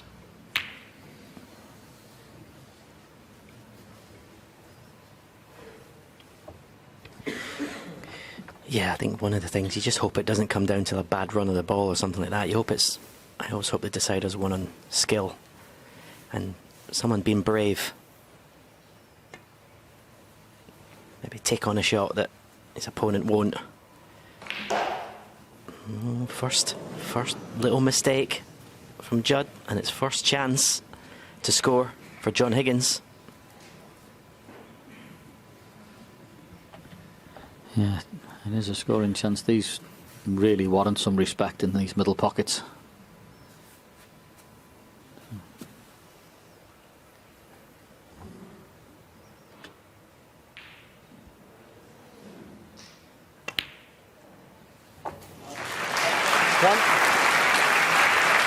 I'll tell you what, Judd will be fearing the worst, because he'll have seen John, as I have, as everyone has down the years, in deciders, do this so many times.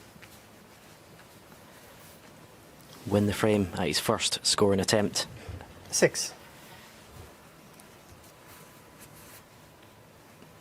It was an innocuous little shot that Judd was playing. He wouldn't have expected that at all to happen, to leave a pot on.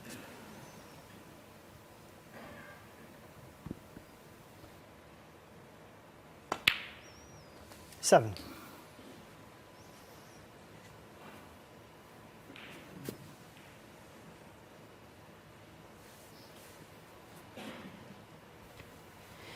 Yeah, just a little bit straight on the black, straighter than he would have liked.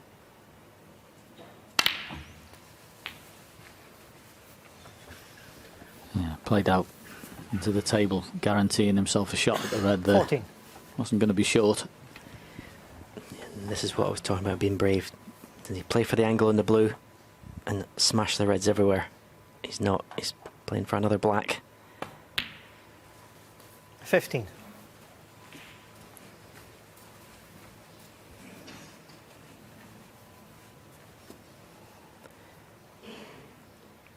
He's taking all the loose reds first. I just feel when you go into the pack when there's maybe a loose red, it's a little, maybe sometimes a little bit of insurance having that loose red there as well. 22. So now, no more reds to play for. Maybe a red at the right side of the pack goes to the yellow pocket. But that's not what he'll be playing for here. He'll be playing for an angle in the black to open the reds up. 23. Which he hasn't got. So he's going to have to play for that red that's sticking out. Unless he tries to force it.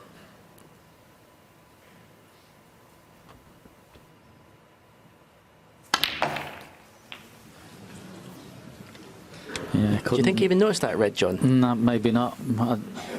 As I say, the shot before was the one, wasn't it? Didn't leave himself enough angle to, say, stun up into that pack and bring a few out. So trying to force it wasn't really going to move too many around. They were stuck together, Higgins, those. 30. So it's a 30-point lead, which is good, but I'd like to have got a few more there.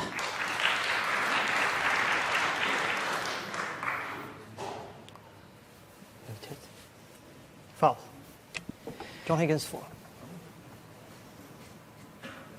Well, I thought Judd, that last shot, could have played to the black cushion there of the reds.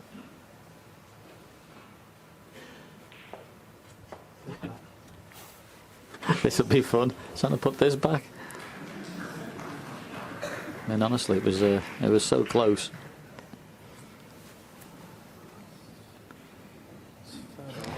I don't understand why just the red that's to the right of the cue ball, he could have played off that thin to the black cushion.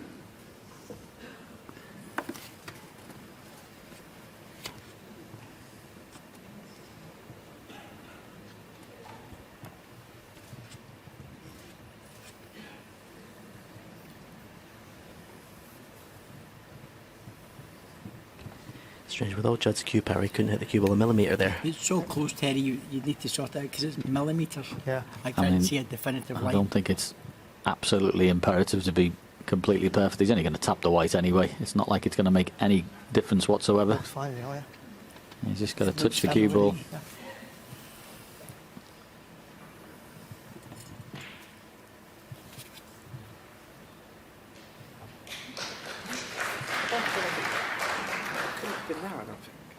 Sorry.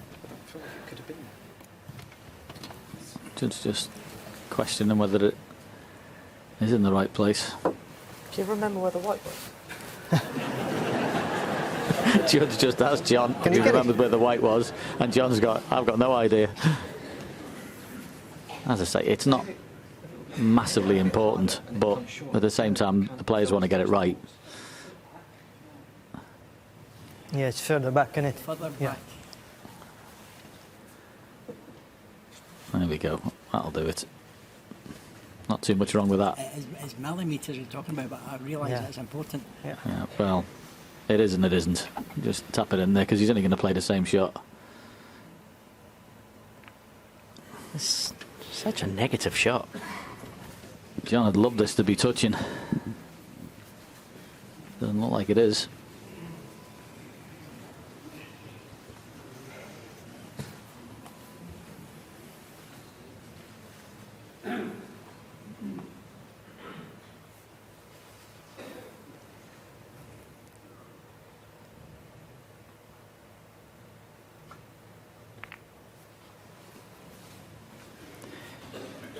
Again, it's comfortable to put the cue ball onto the black cushion. I mean, I don't understand the shot. I mean, I know I was thinking if he put the black shot, then maybe John can put the cue ball into baulk, but Touching ball would really help. What is up with these balls here on the touch?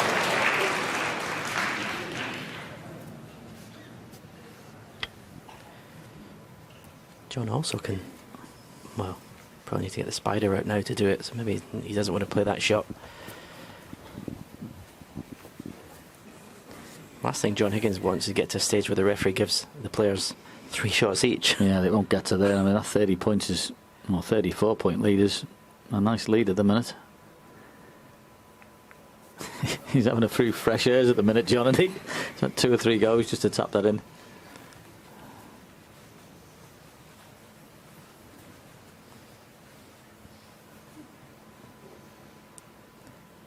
Again, so easy for Judd to come off the red to the right of the cue ball, off the side cushion, somewhere in behind the black, on the black cushion.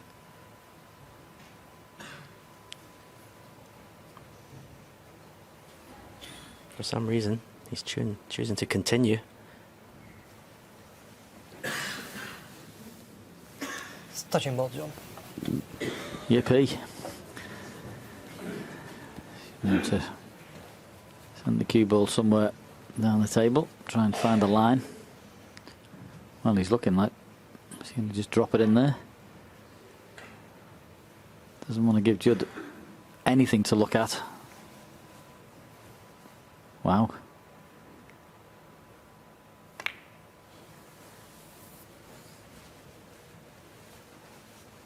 Absolute granite.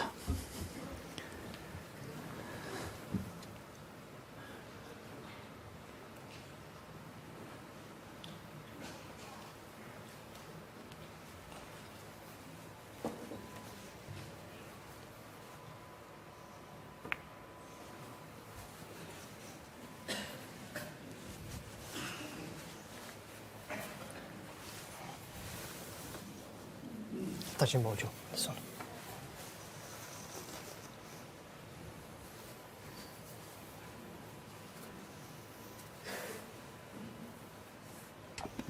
Wow, this is one of the most strangest passages of play I've seen for a long time. Both players have had the chance. John's had this is his second touch and ball. He can play away from the pack. And both players are reluctant. They want to keep the cue ball in the middle of the reds.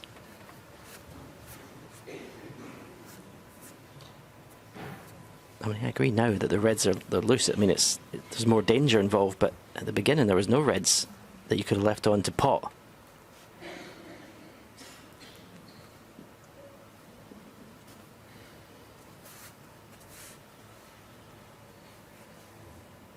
I think John has finally decided to play a shot of some description. Oh, has he left the red to left middle? Well, after all the deliberation, what has he played there?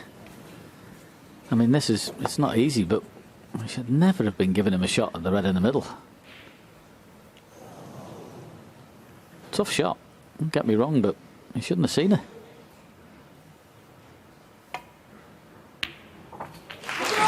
He will be absolutely kicking himself after all that deliberate. It's almost like he overthought the situation there. The first touch and ball he had, he could have easily put the cue ball into the bulk area and the bulk cushion.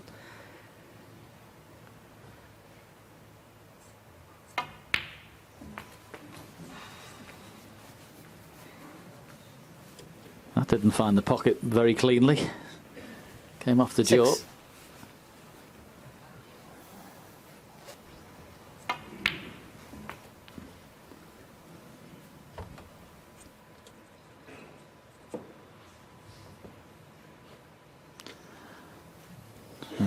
Wouldn't have been planning to be on this, but if you get to this in the corner, screws back for black. 7.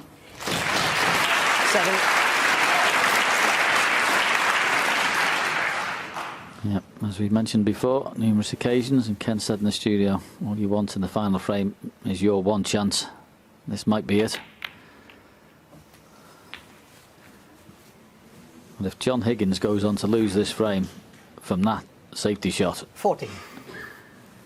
it'll be a very long and quiet car journey back up to Scotland. Yeah, I was just about to say, the red to right middle, there's a bit of pressure on it. Now he's put a red over the other middle pocket. Anything's missable at this stage.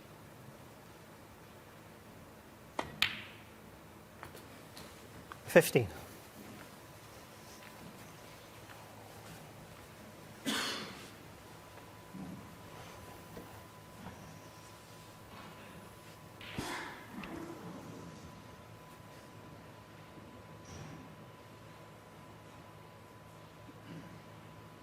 It's not absolutely straightforward, this particular shot. Okay, he's got the red over the middle, but will he play a little cannon? He's decided to screw around the angles. 20.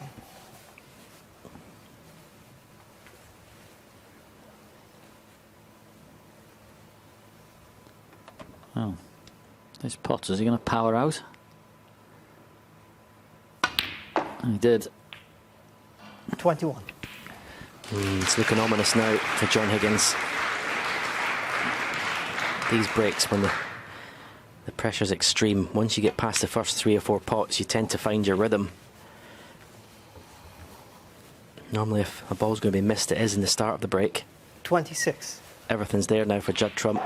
He's had some incredible deciding frame victories when he won in Saudi Arabia. 27. An unbelievable clearance in the decider to beat Mark Williams. Yeah, he's certainly not lacking in the bottle department, that's for sure. He can hold himself together.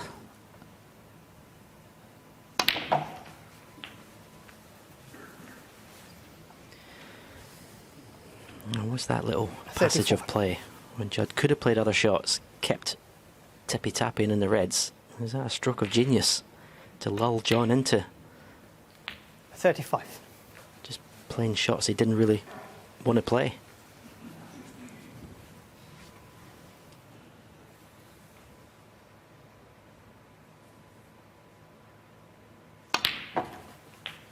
Yeah, personally, I think it was a case of just overthinking from John there. 42. I know he didn't want to leave anything at all for Judd to have a go at, but in the end, 43. he did exactly that. I mean, the red in the middle was a very good pot at the start of this break, but he should never have been seeing it.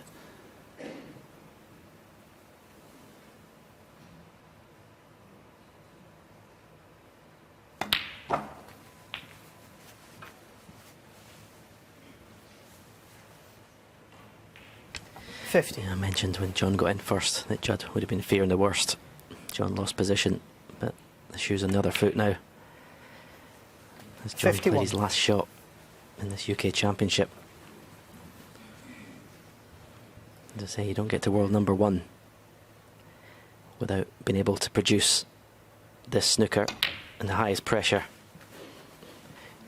You can't explain it. You just go into almost autopilot when you're in this 58. situation.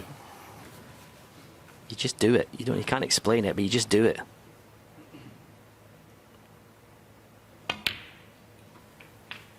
$59. Yeah, what an exhibition these two have put on after the interval. I mean, it was pretty hard-fought stuff, the first 4 frames. But since then, it's been absolute quality and drama.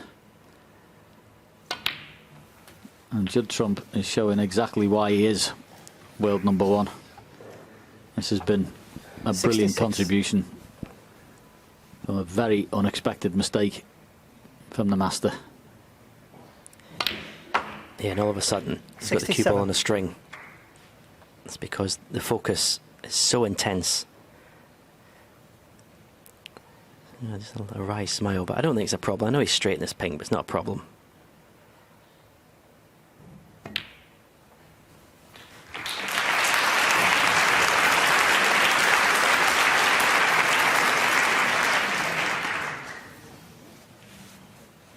Yeah, just might take a second just to roll the pink in correctly, close to its spot as possible. And this has just been 73. an absolutely brilliant break in the final frame decider. 74. It'll be a sore one for John. He's playing very good at the minute. His long game was outstanding. His competitive spirit is still there. But that one mistake 79. is going to prove extremely costly. 81. And Judd Trump is going to be over the moon to get through this. He's had Neil Robertson in the first round and John Higgins in the second. It's been very tough passage through to the 84. quarter-final. But he's going to come through it with flying colours. Yeah, I think John's got to take positives from this. You know, he's not been 88. in the winner's circle, but I think for the rest of the season, if he keeps playing like this and even improving, he could well be contesting tournaments. 93. But every credit to the world number 1. Yeah. Echo that entirely. This has been a 99. fabulous break to win a match under the cosh. And what a game this has been. It was a slow burner, but it wasn't near the end. What a fantastic match that was. And quite rightly, standing ovation from the audience in Barbican Theatre. A brilliant match. Judd Trump, the world number 1, beats John Higgins by 6 frames to 5. It was a cracker.